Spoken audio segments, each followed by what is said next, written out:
ನಮಃ ಶ್ರೀ ಯತಿರಾಜಾಯ ವಿವೇಕಾನಂದ ಸೂರಯೇ ಸಚ್ಚಿತ್ ಸುಖ ಸ್ವರೂಪಾಯ ಸ್ವಾಮಿನೇ ತಾಪಹಾರಿಣೆ.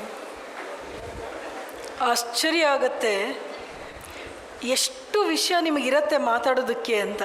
ಆದರೆ ಅಬ್ದುಲ್ ಕಲಾಂರು ಒಂದು ಕಡೆ ಹೇಳ್ತಾರೆ, ಯಾವಾಗ ಈ ದೇಶದ ಯುವ ಜನತೆ ಒಂದು ಭಾನುವಾರ ಸಂಜೆ ಈ ದೇಶದ ಯುವಕ ಯುವತಿಯರು ಪರಸ್ಪರ ಭೇಟಿಯಾದಾಗ, ಯಾವಾಗ ಅವರು ದೇಶದ ಆಗುಹೋಗುಗಳ ಬಗ್ಗೆ ಮಾತಾಡೋದಕ್ಕೆ ಶುರು ಮಾಡ್ತಾರೋ ಆಗ ಈ ದೇಶ ನಿಜವಾಗಿಯೂ ಅಭಿವೃದ್ಧಿಯ ಮಾರ್ಗದಲ್ಲಿ ಇದೆ ಅಂತ. ಆಗಿದ್ದಂತಹ ಮತ್ತು ನಮ್ಮ ದೇಶದ ಅತ್ಯಂತ ಶ್ರೇಷ್ಠ ವಿಜ್ಞಾನಿಗಳಲ್ಲಿ ಒಬ್ಬರಾದಂಥ ಅಬ್ದುಲ್ ಕಲಾಂರವರು ಹೇಳಿದಂಥ ಮಾತು ಏನು, ಯುವ ಜನಾಂಗ ಯಾವಾಗ ಪರಸ್ಪರ ದೇಶದ ಕುರಿತಾಗಿ ಚಿಂತನೆ ಮಾಡ್ತಾರೋ, ದೇಶದ ಆಗುಹೋಗುಗಳ ಬಗ್ಗೆ ಆಸಕ್ತಿಯನ್ನು ವಹಿಸ್ತಾರೋ, ದೇಶದ ಭವಿಷ್ಯದ ಬಗ್ಗೆ ಕನಸನ್ನು ಕಾಣ್ತಾರೋ ಆಗ ದೇಶ ಅಭಿವೃದ್ಧಿಯ ಮಾರ್ಗದಲ್ಲಿ ಹೋಗ್ತಾ ಇದೆ ಅಂತ. ಆಲೋಚನೆ ಮಾಡಿ. ನಿಮ್ಮೆಲ್ರಿಗೂ ಕೂಡ ಚಕ್ರವರ್ತಿ ಸೂಲಿಬೆಲೆಯ ಮಾತು ಭಾಳ ಇಷ್ಟ ಆಯಿತು, ಹೌದಲ್ವಾ? ಯೋಗೇಂದ್ರ ಯಾದವನ ಕಥೆ ಕೇಳಿ ರೋಮಾಂಚನ ಆಯಿತು. ಅಂತಹ ಧೈರ್ಯ, ಅಂಥ ನಿಸ್ವಾರ್ಥತೆ, ಅಂಥ ತ್ಯಾಗ ಮನೋಭಾವ ನನ್ನಲ್ಲಿದ್ದರೂ ಚೆನ್ನಾಗಿರುತ್ತೆ ಅಂತ ಎಲ್ಲೋ ಒಂದು ಮನಸ್ಸಿನ ಒಂದು ಮೂಲೆಯಲ್ಲಿ ಅನಿಸಿರುತ್ತೆ, ಹೌದೋ ಅಲ್ವೋ? ಆದರೆ you are responsible young people from whom the whole country is expecting so much. The society is expecting so much. Your teachers, your parents ಎಲ್ಲರೂ ಕೂಡ ನಿಮ್ಮಿಂದ ಎಷ್ಟೊಂದು ನಿರೀಕ್ಷಿಸ್ತಾ ಇದ್ದಾರೆ. ನೀವು ಅಷ್ಟೇ ಜವಾಬ್ದಾರಿಯಿಂದ ವರ್ತಿಸಬೇಕಾಗಿರೋದು ನಿಮ್ಮ ಕರ್ತವ್ಯ. ಒಂದು ಸಭೆಯಲ್ಲಿ ನಾವು ಹೇಗಿರಬೇಕು, ಕಾಲೇಜ್ ತರಗತಿಯಲ್ಲಿ ಹೇಗಿರಬೇಕು, ಒಂದು ದೇವಸ್ಥಾನಕ್ಕೆ ಹೋದಾಗ ಹೇಗೆ ನಾವು ವರ್ತಿಸ್ಬೇಕು, ಒಂದು ರಸ್ತೆಯಲ್ಲಿ ಓಡಾಡಬೇಕಾದ್ರೂ ಕೂಡ ಹೇಗೆ ಓಡಾಡಬೇಕು ಅನ್ನೋದಕ್ಕೆ ಎಲ್ಲದಕ್ಕೂ ಒಂದು ರೀತಿ ಇದೆ, ಒಂದು ಕ್ರಮ ಇದೆ. ಆ ರೀತಿ ಕ್ರಮಗಳ ಚೌಕಟ್ಟಿನೊಳಗೆ ಜೀವನ ಇದ್ದಾಗ ಜೀವನಕ್ಕೊಂದು ಅರ್ಥ ಬರುತ್ತೆ. ನೆನ್ಪಿಟ್ಕೊಳ್ಳಿ, ಹೇಗಂದರೆ ಹಾಗೆ ಬದುಕೋದು, ಹೇಗಂದರೆ ಹಾಗೆ ಮಾತನಾಡೋದು, ಹೇಗಂದರೆ ಹಾಗೆ ವರ್ತಿಸೋದ್ರಲ್ಲಿ ಅಂಥ ಏನೂ ಸ್ವಾರಸ್ಯ ಇಲ್ಲ. ಹಾಗೆ ಮಾಡಿದಾಗ ಯಾವುದೇ ಬಗೆಯ ಶಕ್ತಿ ಕೂಡ ನಿಮ್ಮಲ್ಲಿ ಜಾಗೃತ ಆಗೋದಕ್ಕೆ ಸಾಧ್ಯ ಇಲ್ಲ. ಪ್ರತಿಯೊಂದಕ್ಕೂ ಒಂದು ರೀತಿ ಬೇಕಾಗಿರೋದು, ಒಂದು ಶಿಸ್ತು ಬೇಕಾಗಿರೋದು, ಒಂದು ನೀತಿ ಇರಬೇಕಾಗಿರೋದು. ಯಾಕೆ ಅಂದರೆ ಆ ರೀತಿ ಕ್ರಮ ಅನ್ನೋದು ನಿಮ್ಮೊಳಗೆ ಶಕ್ತಿಯನ್ನು ಜಾಗೃತಗೊಳಿಸುತ್ತೆ. ನೆನ್ಪಿಟ್ಕೊಳ್ಳಿ. ಈಗ ಸ್ವಾಮಿ ವಿವೇಕಾನಂದರ ಜೀವನ ಓದಿ, ಆದರೆ ಪ್ರತಿದಿನ 5 ಪುಟ ಓದಿ ಅಂತ ಹೇಳಿದ್ರು ಚಕ್ರವರ್ತಿ, ಹೌದಲ್ವಾ? ಒಂದಿನ ಓದಿ ಬಿಟ್ಬಿಟ್ರೆ ಏನೂ ಆಗೋದಿಲ್ಲ. ಪ್ರತಿದಿನ ಮಾಡಿದಾಗ ಅದಕ್ಕೆ ಶಕ್ತಿ ಬರೋದು. ಅರ್ಥ ಆಗ್ತಾ ಇದೆ? ಜೀವನದಲ್ಲಿ ನಾವು ಕೈಗೊಳ್ಳುವಂಥ ಕಾರ್ಯಗಳಿಂದಲೇ ನಮಗೆ ಶಕ್ತಿ ಬರಬೇಕಾಗಿರೋದು, ನಮ್ಮ ನಡೆ ನುಡಿಗಳಿಂದಲೇ ನಮಗೆ ಶಕ್ತಿ ಬರಬೇಕಾಗಿರೋದು. ಎಲ್ಲಾದರೂ ಅಂಗಡಿಗೆ ಹೋದರೆ ನಿಮಗೆ ಶಕ್ತಿ ಸಿಗತ್ತಾ? ಅಂತಃಶಕ್ತಿ ಬೇಕು, ಧೈರ್ಯ ಬೇಕು, ಆತ್ಮವಿಶ್ವಾಸ ಬೇಕು, ನಿರ್ಭೀತಿ ಬೇಕು. ಇದೆಲ್ಲ ನಮಗೆ ಬೇಕಾಗಿರುವಂಥ ಗುಣಗಳು. ಯಾವುದಾದ್ರೂ ಅಂಗಡಿಲಿ ಹೋದರೆ ಇದು ಸಿಗುತ್ತೇನೋ?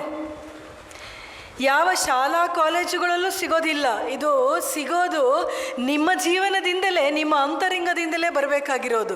ಆದರೆ ಅಂತರಂಗದೊಳಗೆ ಅನಂತವಾದ ಈ ಶಕ್ತಿ ಸಾಮರ್ಥ್ಯ ಏನು ಅಡಗಿದೆಯೋ ಇದನ್ನು ಜಾಗೃತಗೊಳಿಸೋದಕ್ಕೂ ಒಂದು ವಿಧಾನ ಇದೆ, ಒಂದು ರೀತಿ ಇದೆ. ಅದು ನಿಜವಾಗಿಯೂ ಶಿಕ್ಷಣದ ಉದ್ದೇಶ. ಸ್ವಾಮಿ ವಿವೇಕಾನಂದ ಹೇಳಿದ್ರು ಏನು, education is the manifestation of the perfection already in man. ಅಂದರೆ ನಮ್ಮೊಳಗೆ ಒಂದು ಪರ್ಫೆಕ್ಷನ್ ಅನ್ನೋದು, ಪರಿಪೂರ್ಣತೆ ಅನ್ನೋದು ಅದಾಗಲೇ ಇದೆ. ಅದನ್ನು ಅಭಿವ್ಯಕ್ತಗೊಳಿಸೋದಕ್ಕೆ ಶಿಕ್ಷಣ ಬೇಕಾಗಿರೋದು. ಒಳಗಿರುವಂತಹ ಶ್ರೇಷ್ಠತೆಯನ್ನು, ಒಳಗಿರುವಂಥ ಸದ್ಗುಣಗಳನ್ನು, ಒಳಗಿರುವಂತಹ ನಿಮ್ಮಲ್ಲೇ ಇರುವಂಥ ಒಬ್ಬ ಯೋಗೇಂದ್ರ ಯಾದವನ್ನು ಅಥವಾ ನಿಮ್ಮಲ್ಲೇ ಇರುವಂಥ ಒಬ್ಬ ಸ್ವಾಮಿ ವಿವೇಕಾನಂದರನ್ನು ಜಾಗೃತಗೊಳಿಸೋದು ಯೌವನದ ಉದ್ದೇಶ. ನಿಮಗೆ ನಿಮ್ಮ ಯೌವನದ ಮೌಲ್ಯ ಬಹುಶಃ ಅರ್ಥ ಆಗಿಲ್ಲ, ಹೌ ಇಂಪಾರ್ಟೆಂಟ್ ಇಟ್ ಇಸ್.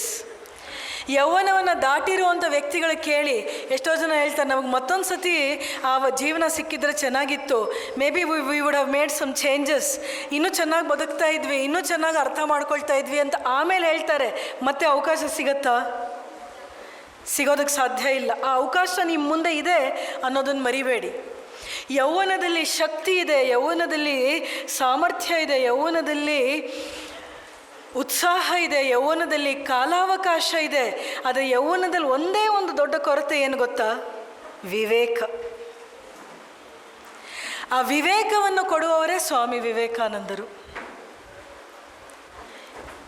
ಏನನ್ನ ಮಾಡಬೇಕು, ಏನನ್ನ ಮಾಡಬಾರ್ದು ಅನ್ನೋ ವಿವೇಕ ನಮ್ಮಲ್ಲಿ ಸಂಪೂರ್ಣ ಜಾಗೃತವಾಯಿತು ಅಂತ ಹೇಳಿದ್ರೆ ನಮ್ಮ ಉಜ್ಜೀವನ ಆಗಲೇಬೇಕು. ಪ್ರತಿಯೊಬ್ಬ ಮನುಷ್ಯ ಅಂತರಂಗದಲ್ಲೂ ಕೂಡ ಒಬ್ಬ ಮಹಾಪುರುಷನಿದ್ದಾನೆ, ಒಂದು ಮಹಾನ್ ವ್ಯಕ್ತಿತ್ವ ಒಂದು ಅಡಗಿದೆ. ಭಗವಂತ ಸೃಷ್ಟಿ ಮಾಡಿರೋದೇ ಹಾಗೆ. ಆದರೆ ಒಳಗಿರುವ ಒಂದು ಆ ಮಹತ್ವವನ್ನು ಜಾಗೃತಗೊಳಿಸೋದಕ್ಕೆ ನಾವು ಸೋಮಾರಿತನ ಮಾಡಿಬಿಡ್ತೀವಿ, ನಾವು ಅಸಡ್ಡೆ ಮಾಡಿಬಿಡ್ತೀವಿ. ಅಸಡ್ಡೆ ನಾವು ಅನ್ಕೋತೀವಿ ಇದು ಬೇರೆಯವ್ರ ಬಗ್ಗೆ ನಾವು ಮಾಡ್ತಾ ಇರುವಂಥ ಅಸಡ್ಡೆ, ಇದು ನಾವು ಶಿಸ್ತಿನ ಬಗ್ಗೆ ಮಾಡ್ತಾ ಇರುವಂಥ ಅಸಡ್ಡೆ, ಇದು ದೊಡ್ಡವ್ರ ಬಗ್ಗೆ ನಾವು ಮಾಡ್ತಾ ಇರುವಂಥ ಅಸಡ್ಡೆ ಅಂತ ದಯವಿಟ್ಟು ನೆನ್ಪಿಟ್ಕೊಳ್ಳಿ. ನಿಮ್ಮೊಳಗೆ ಇರುವಂತಹ ನಿಮ್ಮ ಶ್ರೇಷ್ಠ ವ್ಯಕ್ತಿತ್ವದ ಬಗ್ಗೆ ನೀವು ಮಾಡ್ತಾ ಇರುವಂಥ ಅಸಡ್ಡೆ ಆಗುತ್ತದು. You need to identify the great person who is lying dormant in your own selfs. You need to respect the great person who is there inside you. ಅರ್ಥ ಆಗ್ತಾ ಇದೆಯಾ?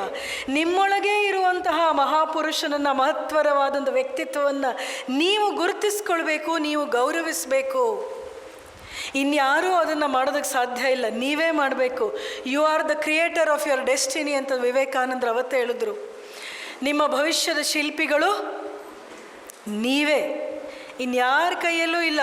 ಇಂಥ ಕಾರ್ಯಕ್ರಮಗಳು ಕೂಡ ನಿಮಗೆ ಸ್ಫೂರ್ತಿಯನ್ನು ಕೊಡಬಲ್ಲವು, ಪ್ರೇರಣೆಯನ್ನು ನೀಡಬಲ್ಲವು. ಆದರೆ ಆ ದಾರಿಯಲ್ಲಿ ನಡಿಬೇಕಾಗಿರುವಂಥ ಧೀರರು ಮಾತ್ರ ನೀವೇ. ಒಬ್ಬ ಯೋಗೇಂದ್ರ ಯಾದವ್ನ ಒಂದು ಕಥೆಯನ್ನು ಕೇಳಿದ್ರೆ ಇಂಥ ಎಷ್ಟು ಕಥೆಗಳಿವೆ, ಇಂಥ ಎಷ್ಟು ಮಹಾಪುರುಷರಾಗಿ ಹೋಗ್ಬಿಟ್ಟಿದ್ದಾರೆ. ಸ್ವಾತಂತ್ರ್ಯಕ್ಕೆ, ನಮ್ಮ ಸ್ವಾತಂತ್ರ್ಯ ಬರಬೇಕಾದ್ರೆ ಅದಕ್ಕೆ ತ್ಯಾಗ ಮಾಡಿದಂಥ 6 ಲಕ್ಷಕ್ಕೂ ಹೆಚ್ಚು ಜನ ಇದ್ದಾರೆ, ಆಗಿ ಹೋದರು. ಅಂಥವರಲ್ಲಿ 12 ವರ್ಷ, 14 ವರ್ಷ, 16 ವರ್ಷದ ಯುವಕರು, ವಿದ್ಯಾರ್ಥಿಗಳು, ಬಾಲಕರು ಅಂತ ಹೇಳಬೇಕು, ಬಾಲಕಿಯರು ಅಂತ ಹೇಳಬೇಕು, ಯಾವ ಧೈರ್ಯದಿಂದ ಅವರು ಆ ಬ್ರಿಟಿಷರ ವಿರುದ್ಧ ಎದ್ದು ನಿಂತರು. ಇಂಥ ಕಥೆಗಳನ್ನು ಕೇಳಿದಾಗ ಒಂದ್ಸತಿ ನಮಗೆ ಅಂತರಂಗದಲ್ಲಿ ಅನ್ನಿಸ್ಬೇಕು, ನನ್ನಲ್ಲಿ ಯಾಕೆ ಆ ದೇಶ ಪ್ರೇಮ ಇಲ್ಲ, ನನ್ನಲ್ಲಿ ಯಾಕೆ ಆ ಧೈರ್ಯ ಇಲ್ಲ, ನನ್ನಲ್ಲಿ ಯಾಕೆ ಆ ತ್ಯಾಗ ಮನೋಭಾವ ಇಲ್ಲ ಅನ್ನೋದು ನಮಗೆ ಮೊದಲನೇದಾಗಿ ಒಂದು ಪ್ರಶ್ನೆ ತೀವ್ರವಾಗಿ ಬರಬೇಕು. Even God cannot help you if you do not wish it. Please remember this. ಅರ್ಥ ಆಗ್ತಾ ಇದೆಯಾ? ನಿಮಗೆ ಆ ಆಸೆ ಇಲ್ಲೇ ಇದ್ದರೆ, ನಿಮಗೆ ಆ ಒಂದು ಇಚ್ಛಾಶಕ್ತಿ ಇಲ್ಲೇ ಇದ್ದರೆ ಭಗವಂತ ಕೂಡ ನಿಮಗೆ ಏನೂ ಸಹಾಯ ಮಾಡಲಾರ. ಯಾಕಂದರೆ ಭಗವಂತ ಯಾರು ಗೊತ್ತಾ? ನಮ್ಮ ಸ್ವಾಮೀಜಿ ಗುರುಗಳು ಪೂಜ್ಯ ಸ್ವಾಮಿ ಪುರುಷೋತ್ತಮಾಂಜಿ ಮಹಾರಾಜ್ ಹೇಳೋರು, god is a gentlemen, he will not interfere in any once affairs ಅಂತ. ತಪ್ಪು ಮಾಡ್ತಾ ಇರೋನು ಹೋಗ್ಬಿಟ್ಟು ನೀನು ತಪ್ಪು ಮಾಡ್ತಾ ಇದೆಯಾ ಅಂತ ಕೂಡ ಅವ್ನು ಹೇಳೋದಿಲ್ಲ. ಆದರೆ ಯಾರು ಒಳ್ಳೆಯದನ್ನು ಮಾಡೋಕ್ಕೆ ಬಯಸ್ತಾರೋ, ಭಗವಂತ ನಿನ್ನ ಶಕ್ತಿ ಬೇಕು, ನಿನ್ನ ಆಶೀರ್ವಾದ ಬೇಕು ಅಂತ ಕೇಳ್ತಾರೋ ಅವ್ರಿಗೆ ಮಾತ್ರ ಅವನು ಕೊಡ್ತಾನೆ. ಸೊ ನಿಮ್ಮನ್ನು ನೀವೇ ನಿಮ್ಮ ಜೀವನದ ಬಗ್ಗೆ ಒಂದು ಶ್ರೇಷ್ಠ ಕಲ್ಪನೆಯನ್ನು ಇಟ್ಕೋಬೇಕು. 10 years from now, where do I want to be? 15 years from now, how will my life be? 20 years from now, how should the society look at me? ನಿಮಗೊಂದು ಕಲ್ಪನೆ ಇರಬೇಕು, ಒಂದು ಕನಸಿರಬೇಕು, ಒಂದು ಗುರಿ ಇರಬೇಕು.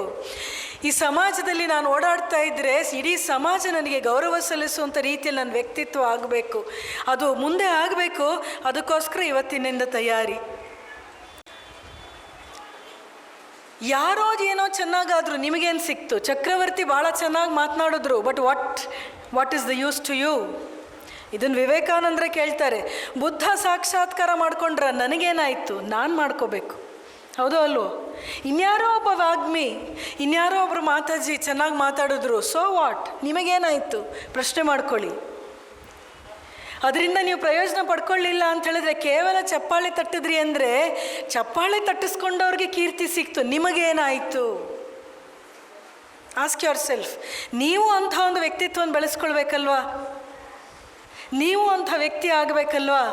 ಆಗ ಅರ್ಥ ಇದೆ ಅದಕ್ಕೆ. ಸ್ವಾಮಿ ವಿವೇಕಾನಂದರ ಮಹಿಮೆ ಇರೋದೇ ಅಲ್ಲಿ. ನಿನ್ನೆ ಕೂಡ ಈ ಉದಾಹರಣೆ ಹೇಳಿದೆ ನಾನು. ಜೋಸೆಫಿನ್ ಮೆಕ್ಲೌಡ್ ಅಂಥೇಳಿ ಸ್ವಾಮಿ ವಿವೇಕಾನಂದರ ಸ್ನೇಹಿತೆ ಅಂತ ಕರೆಸ್ಕೊಳ್ಳೋಳು, ತನ್ನನ್ನು ತಾನು ಅಮೇರಿಕದಲ್ಲಿದ್ದವಳು. ವಿವೇಕಾನಂದರ ಕಾರ್ಯಕ್ಕೋಸ್ಕರ ಭಾಳಷ್ಟು ದುಡಿದವಳು. ಇಡೀ ಜಗತ್ತಿನಲ್ಲಿ ಓಡಾಡ್ತಾ ವಿವೇಕಾನಂದರನ್ನು ಜಗತ್ತಿನ ಗಣ್ಯರಿಗೆ, ಜಗತ್ತಿನ ಚಿಂತಕರಿಗೆ ಎಲ್ಲ ಪರಿಚಯ ಮಾಡಿಕೊಟ್ಟಂಥ ಧೀರ ಮಹಿಳೆ ಅವಳು. ವಿವೇಕಾನಂದರ ಮಾತುಗಳನ್ನು ಕೇಳಿ ಆದಮೇಲೆ, ಎಷ್ಟೋ ವರ್ಷ ಆದಮೇಲೆ ಅವಳು ಬರೀತಾಳೆ ಹೇಗೆ ಅವಳು ಪ್ರಭಾವಿತಳಾದ್ಲು ಅಂತ. ಅವಳು ಹೇಳ್ತಾಳೆ, the first sentence that I heard from him, it was the truth. The second sentence that I heard was truth. And I heard him for 7 long years. Everything he said was truth. ವಿವೇಕಾನಂದರು ಆಡಿದ ಪ್ರತಿಯೊಂದು ಮಾತು ಕೂಡ ಎಷ್ಟು ಸತ್ಯ, ಎಷ್ಟು ಸತ್ಯ, ಎಷ್ಟು ಸತ್ಯ. ಹೀಗಲ್ವ ನಾವು ಬದುಕಬೇಕಾಗಿರೋದು, ಹೀಗಲ್ವ ನಾವು ಆಲೋಚನೆ ಮಾಡಬೇಕಾಗಿರೋದು, ಹೀಗಲ್ವ ನಮ್ಮ ನಡೆ ನುಡಿ ಇರಬೇಕಾಗಿರೋದು. ಪ್ರತಿಯೊಂದು ಮಾತು ಕೂಡ ಅವಳಿಗೆ ಅನ್ನಿಸ್ತಾ ಇತ್ತು, ಇದು ಹೌದು ಹೌದು ಹೌದು. ನಮಗೂ ಅನಿಸುತ್ತೆ ವಿವೇಕಾನಂದರ ವಿಚಾರನ ಕೇಳಿದಾಗ. ಆದರೆ ಅದನ್ನು ಗಟ್ಟಿಯಾಗಿ ಹಿಡ್ಕೊಳ್ಬೇಕು. It should not become fleeting moment in our lives. ಏನೋ ಬಂದು ಹೊಟ್ಟೋದಂಥ ಒಂದು ಕ್ಷಣ ಆಗಬಾರ್ದು ನಮ್ಮ ಜೀವನದಲ್ಲಿ. ವಿವೇಕಾನಂದರ ಪ್ರಭಾವ ನಮ್ಮ ಜೀವನದಲ್ಲಿ ಬಂದು ಹೋದಂಥ ಒಂದು ದಿನವೋ ಒಂದು ಅರ್ಧ ದಿನದ ಕಾರ್ಯಕ್ರಮವೋ ಆಗಬಾರ್ದು. ಆ ಪ್ರಭಾವವನ್ನು ಗಟ್ಟಿಯಾಗಿ ಹಿಡ್ಕೊಳ್ಬೇಕು ನಾವು. ಆ ಜೋಸೆಫಿನ್ ಮೆಕ್ಲೌಡ್ ಹೇಳ್ತಾಳೆ, when I met the ಝಾರ್ of ರಷ್ಯಾದ ರಾಜ, ಅವರ ಡೈನೆಸ್ಟಿ, ಒಂದು ಡೈನೆಸ್ಟಿಯಲ್ಲಿ ಝಾರ್ಸ್ ಅಂತ ಕರೀತಾ ಇದ್ರು ಅವರನ್ನು. When I met the ಝಾರ್ of Russia I felt how great he is. ಒಬ್ಬ ಚಕ್ರವರ್ತಿ, ಅವನ ಹತ್ರ ಏನೆಲ್ಲ ಅಧಿಕಾರ ಇದೆ, ಏನೆಲ್ಲ ಸಂಪತ್ತಿದೆ, ಏನೆಲ್ಲ ಎಷ್ಟು ಜನ ಆಳು ಕಾಳುಗಳೆಲ್ಲ ಇದ್ದಾರೆ, ಏನೆಲ್ಲ ವೈಭವ ಇದೆ, ಬಾಹ್ಯ ವೈಭವ ಇದೆ. ಅದನ್ನು ಕಂಡಾಗ ನನಗೆ ಅನ್ನಿಸ್ತು, ಏನಪ್ಪ ಇವನು ಅಂತ, ಏನು ಅದ್ಭುತ ಅಂತ ಅನ್ನಿಸ್ತು. ಆದರೆ she says very beautifully, please note this. When I met Swami Vivekananda, I felt how great he is and how great I am. ಅರ್ಥ ಆಯ್ತಾ ಈ ಮಾತಿನ ಆಳ? It is a very profound statement that she makes. When I met Swami Vivekananda, I felt how great he is and how great I am. This is the gift that Swami Vivekananda gives to each one of us. ಸ್ವಾಮಿ ವಿವೇಕಾನಂದರು ನಮಗೆ ಕೊಡುವಂಥ ದೊಡ್ಡ ಕೊಡುಗೆ ಏನು ಗೊತ್ತಾ? ನಮ್ಮ ಪ್ರತಿಯೊಬ್ಬರಿಗೂ ಕೂಡ ನಾವು ಸಾಮಾನ್ಯರಲ್ಲ ಅಂತ ಹೇಳುವಂತಹ ಒಂದು ಭಾವನೆಯನ್ನು ಮೂಡಿಸ್ತಾರೆ ಅಂತರಂಗದಲ್ಲಿ. ಯಾರ್ಯಾರು ವಿವೇಕಾನಂದರ ಹತ್ರ ಬಂದರೋ ಅವರೆಲ್ಲ ದೊಡ್ಡ ವ್ಯಕ್ತಿಗಳೇ ಆದವರು. ಯಾರ್ಯಾರು ವಿವೇಕಾನಂದರ ಬಗ್ಗೆ ಓದಿದ್ರೋ, ಅವರ ಕೃತಿಗಳನ್ನು ಓದಿದ್ರೋ, ಅವರೆಲ್ಲರೂ ಕೂಡ ಜೀವನದಲ್ಲಿ ಏನೋ ಒಂದು ಸಾಧನೆಯನ್ನೇ ಮಾಡಿದವರೇ, ಸಮಾಜಕ್ಕೆ, ದೇಶಕ್ಕೆ ಏನೋ ಒಂದು ಕೊಡುಗೆಯನ್ನು ಕೊಟ್ಟವರೇ. ಅಹಿಂಸಾ ಪಥದಲ್ಲಿ ದೇಶಕ್ಕೋಸ್ಕರ ಸ್ವಾತಂತ್ರ್ಯ ತರ್ತೀನಿ ಅಂತ ಹೊರಟಂಥ ಗಾಂಧೀಜಿಯಿಂದ ಹಿಡಿದು ಸೈನ್ಯವನ್ನೇ ಕಟ್ಟಿ ಬ್ರಿಟಿಷರನ್ನು ದೇಶದಿಂದ ಹೊರಗೋಡಿಸ್ತೀನಿ ಅಂತ ಹೇಳಿದ ಸುಭಾಷ್ ಚಂದ್ರ ಬೋಸ್ರವರೆಗೆ ಎಲ್ಲರೂ ಕೂಡ ವಿವೇಕಾನಂದರಿಂದ ಪ್ರಭಾವಿತರಾದರು. ನನಗೆ ಮೊದಲಿನಿಂದಲೂ ದೇಶಪ್ರೇಮ ಇತ್ತು. ವಿವೇಕಾನಂದರನ್ನು ಓದಿದ ಮೇಲೆ ನನ್ನ ದೇಶಪ್ರೇಮ ಸಹಸ್ರ ಮಡಿ ಆಯಿತು ಅಂತ ಗಾಂಧೀಜಿ ಹೇಳಿದ್ರೆ, ಸುಭಾಷ್ ಚಂದ್ರ ಬೋಸ್ ಹೇಳ್ತಾರೆ, ವಿವೇಕಾನಂದರು ಈಗ ಏನಾದರೂ ಬದುಕಿದ್ರೆ ನಾನು ನನ್ನ ಜೀವನವನ್ನೇ ಅವರಿಗೆ ಸಮರ್ಪಣೆ ಮಾಡಿಬಿಡ್ತಾ ಇದ್ದೆ, ಅವರ ಪದತಲದಲ್ಲಿ ನನ್ನ ಜೀವನವನ್ನು ಕಳೀತಾ ಇದ್ದೆ ಅಂತ. ಸ್ವಾತಂತ್ರ್ಯ ಹೋರಾಟಗಾರರಿಗೆ ವಿವೇಕಾನಂದರು ಸ್ಫೂರ್ತಿ ಕೊಟ್ರ? ಇಲ್ಲ. ಅಷ್ಟೇ ಅಲ್ಲ, ವಿಜ್ಞಾನಿಗಳಿಗೆ ಸ್ಫೂರ್ತಿ ಕೊಟ್ಟರು, ಸಾಹಿತಿಗಳಿಗೆ ಸ್ಫೂರ್ತಿ ಕೊಟ್ಟರು, ಕಲಾವಿದರಿಗೆ ಸ್ಫೂರ್ತಿ ಕೊಟ್ಟರು, ಸನ್ಯಾಸಿಗಳಿಗೆ ಸ್ಫೂರ್ತಿ ಕೊಟ್ಟರು, ಕೊಡ್ತಾ ಇದ್ದಾರೆ ಎಲ್ಲರಿಗೂ. ಈ ಎಲ್ಲ ಕ್ಷೇತ್ರಗಳಲ್ಲಿರೋರು ಕೂಡ ಇವತ್ತಿಗೂ ಕೊಡ್ತಾ ಇದ್ದಾರೆ. ದೇಶ ಕಟ್ಟುವ ಕೆಲಸ ಮಾಡುವವರಿಗೆ ಅಂತೂ ವಿವೇಕಾನಂದರು ಬಿಟ್ಟರೆ ಇನ್ನೊಬ್ಬರು ಸಿಗೋದಕ್ಕೆ ಸಾಧ್ಯ ಇಲ್ಲ. ನೀವು ಜೀವನದಲ್ಲಿ ಏನೇ ವೃತ್ತಿಯನ್ನು ಮುಂದೆ ಸ್ವೀಕರಿಸಿ,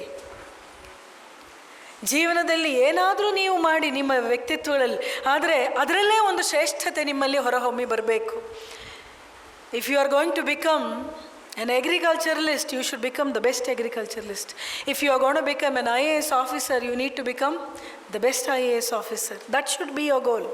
ನೀವೇನಾಗ್ತೀರಿ ಅನ್ನೋದು ಮುಖ್ಯ ಅಲ್ಲ, ಯಾವ ವೃತ್ತಿ, ಯಾವ ಕ್ಷೇತ್ರವನ್ನಾದರೂ ಆಯ್ಕೆ ಮಾಡ್ಕೊಳ್ಳಿ, but I want to be the best in that field ಅಂತ ಹೇಳೋದು ನಿಮಗಿರಬೇಕು. ಆ ನಿಮ್ಮೊಳಗಿರುವಂಥ ಬೆಸ್ಟನ್ನು ಗುರುತಿಸಿ ನಿಮಗೆ ಪರಿಚಯ ಮಾಡಿಕೊಡುವವರು ಸ್ವಾಮಿ ವಿವೇಕಾನಂದರು. ಅವರ ಜೀವನ ಚರಿತ್ರೆ ಓದಬೇಕು. ಎಂತಹ ರೋಮಾಂಚಕಾರಿಯಾದಂಥ ಜೀವನ ಚರಿತ್ರೆ. ದೇಶ ಪ್ರೇಮ ಬೇಕು ಇವತ್ತು ಯುವ ಜನಾಂಗದಲ್ಲಿ, ಪ್ರತಿಯೊಬ್ಬ ದೇಶವಾಸಿಯಲ್ಲೂ ಕೂಡ ಅದಿರಬೇಕು. ಯುವ ಜನಾಂಗದಲ್ಲಿ ವಿಶೇಷವಾಗಿರಬೇಕು. ಆ ದೇಶ ಪ್ರೇಮವಾದ ಕುರಿತಾಗಿ ನೀವು ತಿಳ್ಕೊಳ್ಬೇಕಾ, ವಿವೇಕಾನಂದರನ್ನ ಅಧ್ಯಯನ ಮಾಡಬೇಕು. ಅವರನ್ನು ಬಹಳ ಹತ್ತಿರದಿಂದ ಕಂಡಂತಹ ಸೋದರಿ ನಿವೇದಿತಾ, ಯಾವ ಸ್ವಾಮಿ ವಿವೇಕಾನಂದ ದೇಶ ಪ್ರೇಮವನ್ನು ಕಂಡು ಅವಳು ಈ ದೇಶಕ್ಕೋಸ್ಕರ ಬದುಕ್ತೀನಿ ಅಂತ ಎಲ್ಲವನ್ನು ತ್ಯಾಗ ಮಾಡಿ ಇಂಗ್ಲೆಂಡಿಂದ ಬಂದ್ಲೋ, ಆ ನಿವೇದಿತಾ ಹೇಳ್ತಾಳೆ, India was his nightmare, India was his daydream, India course through his veins, India throbbed in his heart. ಅವರ ಧಮನಿಗಳಲ್ಲಿ ಭಾರತ ಹರಿತಾ ಇತ್ತು. ಅವರ ಎದೆ ಬಡಿತ ಭಾರತ ಆಗಿತ್ತು. ಅವರ ಹಗಲುಗನಸು ಭಾರತ, ಅವರ ರಾತ್ರಿ ಕನಸು ಭಾರತ. ಅದು ಸ್ವಾಮಿ ವಿವೇಕಾನಂದರ ವ್ಯಕ್ತಿತ್ವ. India was the queen of his adoration. ಅವರ ಹೃದಯದ ಆರಾಧ್ಯ ದೇವತೆ ಭಾರತ ಮಾತೆಯಾಗಿದ್ಲು. ವಿವೇಕಾನಂದರ ಭಾರತ ಪ್ರೇಮವನ್ನು ಕಂಡು ಈ ದೇಶಕ್ಕೋಸ್ಕರ ಬದುಕಿದಂಥ ಸಾವಿರಾರು ಜನರ ಉದಾಹರಣೆ ನೋಡ್ಬೋದು ನೀವು. ಒಬ್ಬ ಅಣ್ಣಾ ಹಜಾರೆ ಆತ್ಮಹತ್ಯೆ ಮಾಡಿಕೊಳ್ಬೇಕು ಅಂತ ಹೇಳುವಂತಹ ಮನಸ್ಥಿತಿಯಲ್ಲಿ ಇದ್ದಂಥ ಯುವಕ, ಸೈನ್ಯದಲ್ಲಿದ್ದಂಥ ಯುವಕ, ಟ್ರೈನಲ್ಲಿ ಬರಬೇಕಾದ್ರೆ ದೆಹಲಿಯಲ್ಲಿ ಟ್ರೈನ್ ನಿಂತ್ಕೊಳ್ತು. ಸ್ವಲ್ಪ ಕೆಲವು ನಿಮಿಷಗಳ ಕಾಲ ಪ್ಲ್ಯಾಟ್ಫಾರ್ಮ್ ಮೇಲೆ ಇಳಿದ್ರು. ಒಂದು ಪುಸ್ತಕ ಅಂಗಡಿ ಕಾಣಿಸ್ತು. ಹೀಗೆ ಏನೋ ಪ್ರೇರಣೆ ಆಯಿತು. ವಿವೇಕಾನಂದರು ಒಂದು ಸಣ್ಣ ಪುಸ್ತಕ ತೆಗೆದುಕೊಂಡ್ರು. ರಾಷ್ಟ್ರ ಜಾಗೃತಿ ಅಂತ ಕನ್ನಡದಲ್ಲಿದೆ, ಅವ್ರು ಬಹುಶಃ ಹಿಂದಿಯಲ್ಲಿ ತೆಗೆದುಕೊಂಡ್ರು. ಟ್ರೈನಲ್ಲಿ ವಾಪಸ್ ಬರಬೇಕಾದ್ರೆ ನಾವು ಓದ್ತಾ ಬಂದರು. ಎಲ್ಲಾದರೂ ದಾರಿಯಲ್ಲಿ ಟ್ರೈನಿಂದ ಬಿದ್ದು ಪ್ರಾಣ ಕಳ್ಕೋಬೇಕು ಅಂತ ಅಂದ್ಕೊಂಡಂಥ ವ್ಯಕ್ತಿ ಊರಿಗೆ ಬರೋ ಹೊತ್ತಿಗೆ ಹೊಸ ವ್ಯಕ್ತಿ ಆಗಿಬಿಟ್ಟಿದ್ದಾರೆ. ನನ್ನ ಗ್ರಾಮವನ್ನು ಒಂದು ಆದರ್ಶ ಗ್ರಾಮವನ್ನಾಗಿ ನಿರ್ಮಾಣ ಮಾಡ್ತೀನಿ, ಹೇಗಿದ್ದರೂ ಈ ಜೀವನ ಭಗವಂತ ಕೊಟ್ಟಿದ್ದಾನೆ, ಸುಮ್ಮನೆ ಸಾಯೋ ಬದಲು ಏನನ್ನಾದರೂ ಒಳ್ಳೆಯದನ್ನು ಮಾಡಿ ಸಾಯ್ತೀನಿ ಅಂತ ಹೇಳಿ ಒಂದು ಆದರ್ಶ ಗ್ರಾಮವನ್ನಾಗಿ ನಿರ್ಮಾಣ ಮಾಡಿದ್ರು ತಮ್ಮ ಗ್ರಾಮವನ್ನು. ಅವರಿಂದ ಪ್ರೇರಣೆ ಪಡೆದು ಸುತ್ತಮುತ್ತ ಇನ್ನೆಷ್ಟೋ ಗ್ರಾಮಗಳು ಆದರ್ಶ ಗ್ರಾಮಗಳಾಗಿ ನಿರ್ಮಾಣ ಆದವು. ಏನು ಆದರ್ಶ ಗ್ರಾಮ? ಮದ್ಯಪಾನ ಇಲ್ಲ, ಮದ್ಯಪಾನದ ಅಂಗಡಿಗಳನ್ನು ತೆಗೆದ್ರು. ಸಣ್ಣ ರೈತರು ಹೆಚ್ಚೇನು ಬೆಳೆಯೋಕ್ಕೆ ಸಾಧ್ಯ ಇಲ್ಲ, ಕಮ್ಯುನಿಟಿ ಫಾರ್ಮಿಂಗ್ ಮಾಡಿಸಿದ್ರು. ಅಲ್ಲಿಗೆ ಬೇಕಾಗಿರುವಂತಹ ನೀರಿನ ಹಾರ್ವೆಸ್ಟಿಂಗ್ ಏನು ವ್ಯವಸ್ಥೆ ಬೇಕಾಗಿದೋ, ನೀರಿನ ಕೊಯ್ಲು, ಆ ವ್ಯವಸ್ಥೆಗಳನ್ನು ಮಾಡಿಸಿದ್ರು. ಊರಲ್ಲಿ ಒಂದು ಸೌಹಾರ್ದವನ್ನು ತಂದರು. ಊರೇ ಒಂದು ಆದರ್ಶ ಗ್ರಾಮವಾಯಿತು. ಇಂಥ ಸಾವಿರ ಉದಾಹರಣೆಗಳನ್ನು ಹೇಳ್ಬೋದು ವಿವೇಕಾನಂದರಿಂದ ಪ್ರೇರಣೆ ಪಡೆದವರಿಂದ ಆದಂತಹ ಉಪಯೋಗ. ವೈಯಕ್ತಿಕವಾಗಿ ಅವರು ಇವತ್ತು ಒಂದು ರಾಷ್ಟ್ರೀಯ ಮಟ್ಟದಲ್ಲಿ ಗುರುತಿಸಲ್ಪಟ್ಟರು, ಹೌದೋ ಅಲ್ವೋ? ಆ್ಯಂಟಿ ಕರಪ್ಷನ್ ಮೂವ್ಮೆಂಟ್ ಆದಾಗ ಅವ್ರನ್ನ ಇಡೀ ದೇಶ ಪರಿಚಯ ಮಾಡಿಕೊಳ್ತು, ಎಂಥ ವ್ಯಕ್ತಿ ಅಂಥೇಳಿ, ಎಂಥ ಸರಳ ಜೀವನ ನಡೆಸ್ತಾ ಇರುವಂಥ ವ್ಯಕ್ತಿ ಅಂತ. ಸಾವಿರಾರು ಉದಾಹರಣೆಗಳು ಸಿಗತ್ವೆ ನಿಮಗೆ. ಬಟ್ ಯಾರ್ಯಾರು ಉದಾಹರಣೆ ತಿಳ್ಕೊಂಡು ಏನು ಮಾಡ್ತೀರಿ? ನೀವು ಅದಾಗಬೇಕು ಅನ್ನೋದು ನಿಮ್ಮ ಜೀವನದ ಗುರಿ ಆಗಬೇಕು. ಇದು ನಾನು ಮತ್ತೆ ಹೇಳ್ತೀನಿ. ವಿವೇಕಾನಂದರ ಮಾತೇ ಇದು. So what if summon is great, what about me? ನಾನೇನು, ಹೌದಲ್ವಾ? ಇದನ್ನು ಅರ್ಥ ಮಾಡ್ಕೊಳ್ಳಿ. ಸ್ವಾಮಿ ವಿವೇಕಾನಂದರ ಭಾರತ ಪ್ರೇಮ ಒಂದು ವಿಚಾರ ಆದರೆ, ಆ ಭಾರತ ಪ್ರೇಮದ ಉದಾಹರಣೆಗಳು ಬೇಕಾದಷ್ಟು ಸಿಗುತ್ತೆ. ಅಮೇರಿಕದಲ್ಲಿ ಅಲ್ಲಿರುವಂಥ ಸಂಪತ್ತನ್ನು ಕಂಡು, ಅಲ್ಲಿರುವಂಥ ಅನುಕೂಲತೆಗಳನ್ನು ಕಂಡು, ದಾಸ್ಯ ರಾಷ್ಟ್ರದಲ್ಲಿದ್ದಂಥ ಭಾರತದ ಸಮಸ್ಯೆಗಳನ್ನು, ದೈನ್ಯಾವಸ್ಥೆಯನ್ನು ಕಂಡು ವಿವೇಕಾನಂದರು ಕಣ್ಣೀರಿಟ್ಟಂತಹ ರಾತ್ರಿಗಳು ಅದೆಷ್ಟೋ. ಅವರ ಅತಿಥೇರೇ ಆದಂಥ ಕೆಲವರು ಬರೆದಿಟ್ಟಿದ್ದಾರೆ, ಅವರ ದಿಂಬು ಒದ್ದೆ ಆಗಿಬಿಟ್ಟಿರೋದು ರಾತ್ರಿಯೆಲ್ಲ ಕಣ್ಣೀರಿಟ್ಟು ಅಂತ. ಸ್ವಾಮಿ ವಿವೇಕಾನಂದರಿಗೆ ಒಬ್ಬರು ಕೇಳ್ತಾರೆ, ಸ್ವಾಮೀಜಿ ನೀವೊಬ್ಬ ಸನ್ಯಾಸಿಗಳು, ಇಡೀ ಮನುಕುಲವನ್ನೇ ಒಂದೇ ರೀತಿಯಲ್ಲಿ ನೀವು ನೋಡಬೇಕು, ಆದರೆ ನೀವು ಮಾತ್ರ ಸ್ವಲ್ಪ ಭಾರತವನ್ನು ಸ್ವಲ್ಪ ಹೆಚ್ಚು ಗೌರವ, ಹೆಚ್ಚು ಪೂಜ್ಯತೆಯಿಂದ ಕಾಣ್ತಿರಲ್ಲ, ಇದು ಎಷ್ಟು ಸರಿ? ಸ್ವಾಮಿ ವಿವೇಕಾನಂದರು ಹೇಳ್ತಾರೆ, ಎಷ್ಟು ಚೆನ್ನಾಗಿದೆ ನೋಡಿ ಅವ್ರ ಉತ್ತರ. ಯಾರು ತನ್ನ ಹೆತ್ತ ತಾಯಿಯನ್ನು ಗೌರವಿಸೋದಿಲ್ಲೋ ಅವನ ಜಗತ್ತಿನಲ್ಲಿ ಉಳಿದ ತಾಯಿಯಂದ್ರನ್ನು ಏನು ತಾನೇ ಗೌರವಿಸ್ತಾನೆ ಅಂತ. ಹೆತ್ತ ತಾಯಿಯನ್ನು ಗೌರವಿಸೋನು ಇತರ ತಾಯಿಯಂದ್ರನ್ನೂ ಅವನು ಗೌರವಿಸಬಲ್ಲ. ಹಾಗೆ ಮೊದಲು ನಾವು ನಮ್ಮ ಭಾರತ ಮಾತೆಯನ್ನು, ಮನೆಯಲ್ಲಿರುವ ತಾಯಿಯನ್ನೂ ನೀವು ಗೌರವಿಸಬೇಕು. ಜನನಿ ಜನ್ಮಭೂಮಿಶ್ಚ, ಜನನಿಯನ್ನೂ ಗೌರವಿಸಬೇಕು, ಜನ್ಮಭೂಮಿಯನ್ನು ಗೌರವಿಸಬೇಕು, ಪೂಜಿಸಬೇಕು. ಇದೇ ನಮ್ಮ ಜೀವನಕ್ಕೆ ಆಧಾರವಾಗಿರೋದನ್ನು ಮರಿಬಾರ್ದು ನಾವು. ಸ್ವಾಮೀಜಿಯಿಂದ ಕಲಿಯುವಂಥ ಒಂದು ಪಾಠ ಇದು. ಇನ್ನೂ ಅನೇಕ ಪಾಠಗಳು, ಒಂದೆರಡು ಹೇಳ್ತೀನಿ, ಆಮೇಲೆ ಪ್ರಶ್ನೆಗಳನ್ನು ಕಳಿಸಿದ್ದಾರೆ, ನೋಡೋಣ. ಯೌವನದಲ್ಲಿ ಇರಬೇಕಾಗಿರುವಂಥ ಇನ್ನೊಂದು ದೊಡ್ಡ ಒಳ್ಳೆಯ ಗುಣ, ಶ್ರೇಷ್ಠ ಗುಣ ಏನು ಗೊತ್ತಾ? ನಿರ್ಭೀತಿ. ಅಭಿ ಜಗತ್ತಿನ ಯಾವ ಧರ್ಮವೂ ಭಗವಂತನನ್ನು ಅಭೀಹಿ ಅಂತ ಕರೀಲಿಲ್ಲ. ಭಾರತದ ಋಷಿ ಮುನಿಗಳು ಭಗವಂತನನ್ನು ಅಭೀಹಿ ಅನ್ನೋ ಹೆಸರಿನಿಂದ ಸಂಬೋಧನೆ ಮಾಡಿದ್ರು. ದ ಫಿಯರ್ಲೆಸ್ ಒನ್, ನಿರ್ಭಯನಾಗಿರೋದು. ಬದುಕಿನಲ್ಲಿ ನಿರ್ಭೀತಿ ಮಾತ್ರನೇ ನಮಗೆ ಆನಂದವನ್ನು ತಂದುಕೊಡುತ್ತೆ. ಯಾವುದೇ ಬಗೆಯ ಆತಂಕ, ಯಾವುದೇ ಬಗೆಯ ದುಃಖ, ಯಾವುದೇ ಬಗೆಯ ಭಯ ನಮ್ಮ ಜೀವನವನ್ನು ಯಾವ ರೀತಿಯಲ್ಲೂ ಅರ್ಥಪೂರ್ಣವಾಗಿಸೋದಕ್ಕೆ ಸಾಧ್ಯ ಇಲ್ಲ. ಸ್ವಾಮಿ ವಿವೇಕಾನಂದರು ಪರಿವ್ರಾಜಕರಾಗಿ ಓಡಾಡ್ತಾ ಇದ್ದರು. ಎಲ್ಲೋ ಒಂದು ಕಡೆ ಮರದ ಕೆಳಗೆ ಕೂತಿದ್ದಾರೆ, ಹಸುವಾಗಿದೆ, ನಡ್ಕೊಂಡು ಹೋಗೋದಕ್ಕೆ ಶಕ್ತಿ ಇಲ್ಲ, ಸುಮ್ಮನೆ ಕೂತ್ಬಿಟ್ಟಿದ್ದಾರೆ. ಒಂದು ಹುಲಿ ಬಂದು ಅವ್ರ ಮುಂದೆ ನಿಂತ್ಕೊಳ್ತು. ಹುಲಿ ಬಂದು ನಿಂತ್ಕೊಂಡು ಅವ್ರನ್ನ ನೋಡ್ತಾ ಇದೆ. ಸ್ವಾಮಿ ವಿವೇಕಾನಂದರು ಓಡ್ ಹೋಗಲಿಲ್ಲ.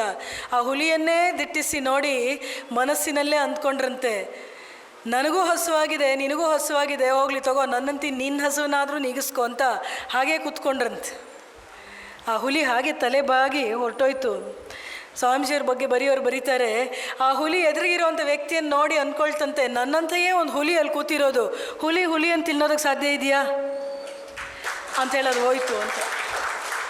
ಒಂದು ಹುಲಿಯ ಮುಂದೆ ನಿರ್ಭೀತರಾಗಿ ಕೂತಿದ್ದಾರಲ್ಲ ಸ್ವಾಮಿ ವಿವೇಕಾನಂದರು. ಅಮೇರಿಕಕ್ಕೆ ಹೋದಾಗ ಪರಿಸ್ಥಿತಿ ಬಹಳ ಕಷ್ಟಕರವಾಗಿತ್ತು. ಸರ್ವಧರ್ಮ ಸಮ್ಮೇಳನದಲ್ಲಿ ಭಾಗವಹಿಸಿ ಅಂಥೇಳಿ ಬಹಳ ಉತ್ಸಾಹದಿಂದ ಅವರ ಭಾರತದ ಶಿಷ್ಯರೆಲ್ಲ ಕಳಿಸ್ಕೊಟ್ಬಿಟ್ರು. ಆದರೆ ಬೇಕಾದಂಥ ವ್ಯವಸ್ಥೆ ಆಗಿರಲಿಲ್ಲ. 3 ತಿಂಗಳು ಮೊದಲೇ ಕಳಿಸ್ಕೊಟ್ಬಿಟ್ಟಿದ್ದಾರೆ. ಬೇಕಾದಷ್ಟು ಉನ್ನಣೆಯ ಬಟ್ಟೆಗಳಿಲ್ಲ. ಅಲ್ಲಿ ಹೋಗಿ ರಿಜಿಸ್ಟರ್ ಆಗಬೇಕಾದ್ರೆ ಒಂದು ಲಾಸ್ಟ್ ಡೇಟ್ ಅಂತ ಇರುತ್ತೆ. ಆ ಲಾಸ್ಟ್ ಡೇಟ್ ಆಗೋಗ್ಬಿಟ್ಟಿದೆ.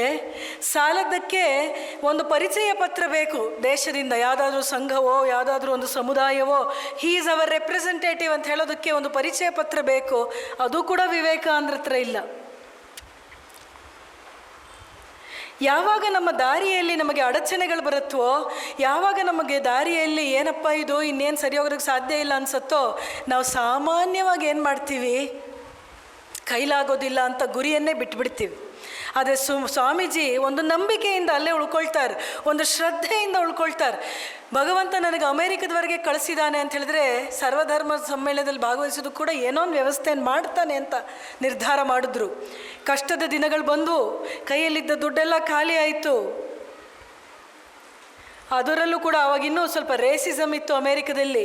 ಕೆಲವು ಹೋಟೆಲ್ಗಳಲ್ಲೆಲ್ಲ ಇವರಿಗೆ ಒಳಗೆ ಇರೋದಕ್ಕೆ ಅವಕಾಶ ಕೊಡ್ತಾ ಇರಲಿಲ್ಲ. ಯಾಕೆ?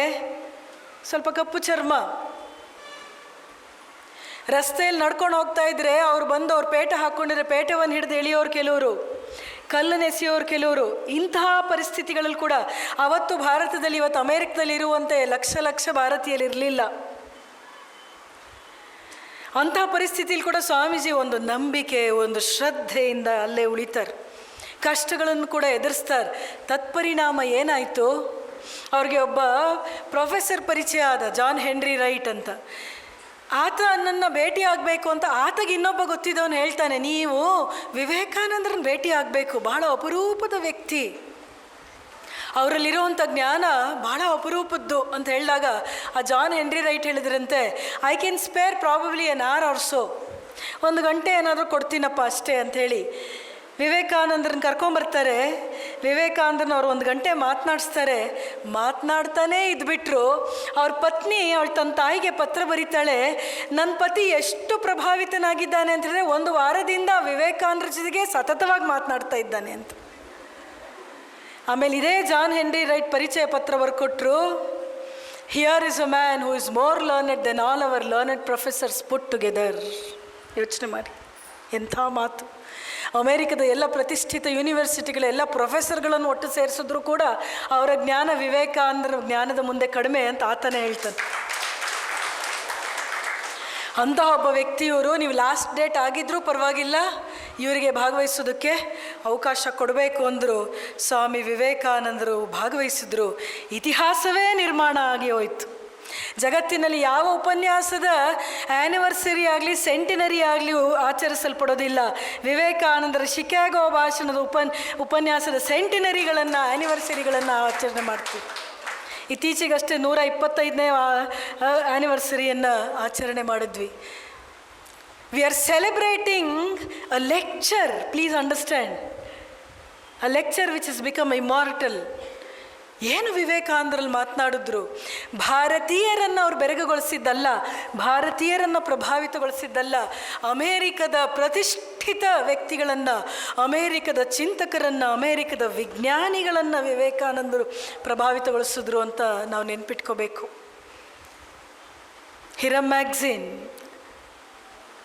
ವಿಲಿಯಂ ಜೇಮ್ಸ್, ಬೇಕಾದಷ್ಟು ವ್ಯಕ್ತಿಗಳು. ಆಮೇಲೆ ಐನ್ಸ್ಟೈನ್ 2 ನೊಬೆಲ್ ಪ್ರಶಸ್ತಿಗಳನ್ನು ಪಡ್ಕೊಂಡಿದ್ದಾರೆ.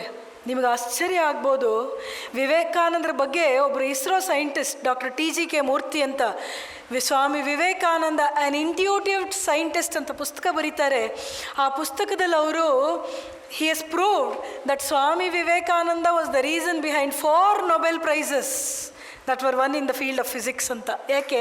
ಸ್ವಾಮೀಜಿ ಆಲೋಚನೆಗಳು ಸುಮ್ಮನೆ ಅಲ್ಲ.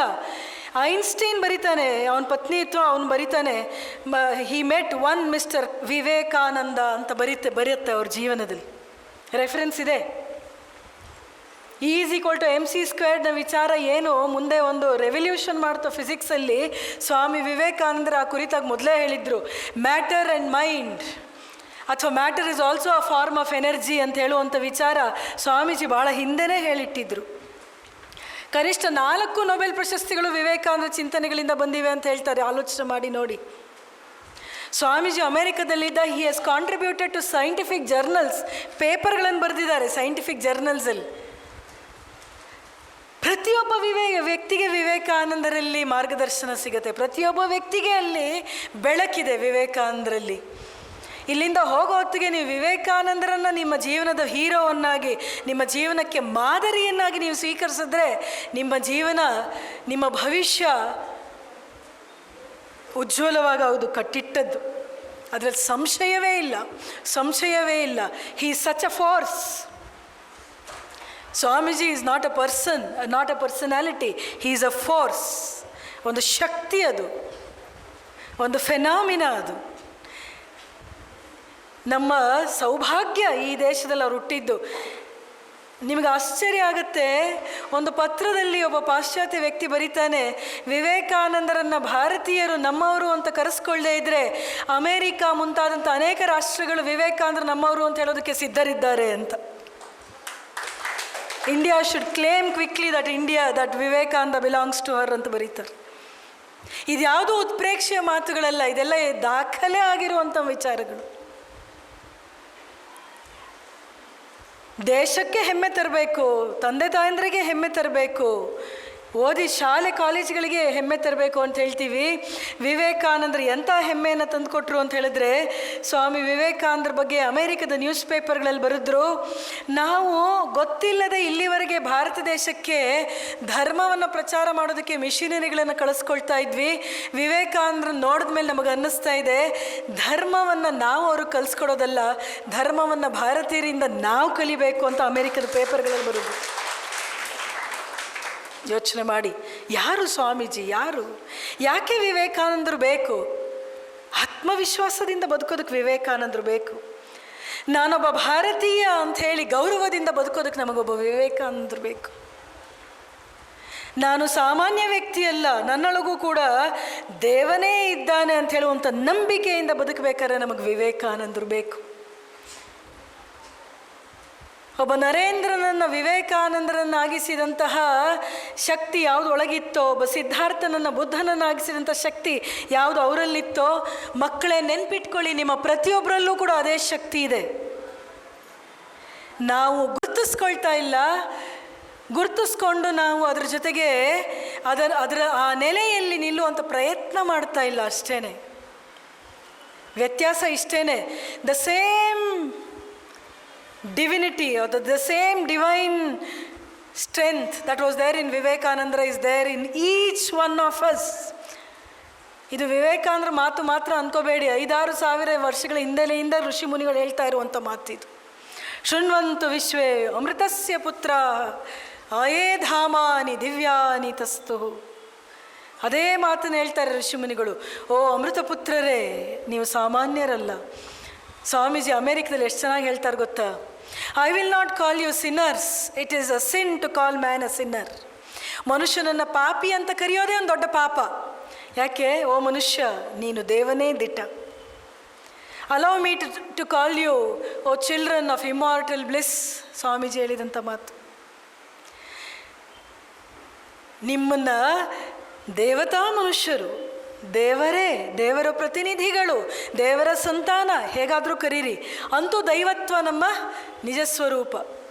ನಾನಾಗಲೇ ಪ್ರಾರಂಭದ ಹಾಡಿನಲ್ಲಿ ನಿಮಗೆ ಅದನ್ನು ಹೇಳಿದೆ. ಮಣ್ಣಿನಿಂದ ಆದ ಮಡಿಕೆ ಮಣ್ಣಿಗನ್ಯವೇ, ಚಿನ್ನದಿಂದ ಆದ ಒಡವೆ ಚಿನ್ನ ಕನ್ಯವೇ. ಮಡಿಕೆ ಆಗಿರ್ಬೋದು, ಆದರೆ ಮೂಲ ವಸ್ತು ಏನದು? ಮಣ್ಣೆ. ಒಡವೆ ಬೇರೆ ಬೇರೆ ಇರ್ಬೋದು, ಚಿನ್ನ ಆಭರಣಗಳು, ನಾವು ಸರ ಬಳೆ ಬೇರೆ ಬೇರೆ ಹೆಸರು ಕರಿಬೋದು, ಮೂಲ ವಸ್ತು ಏನದು? ಚಿನ್ನನೇ.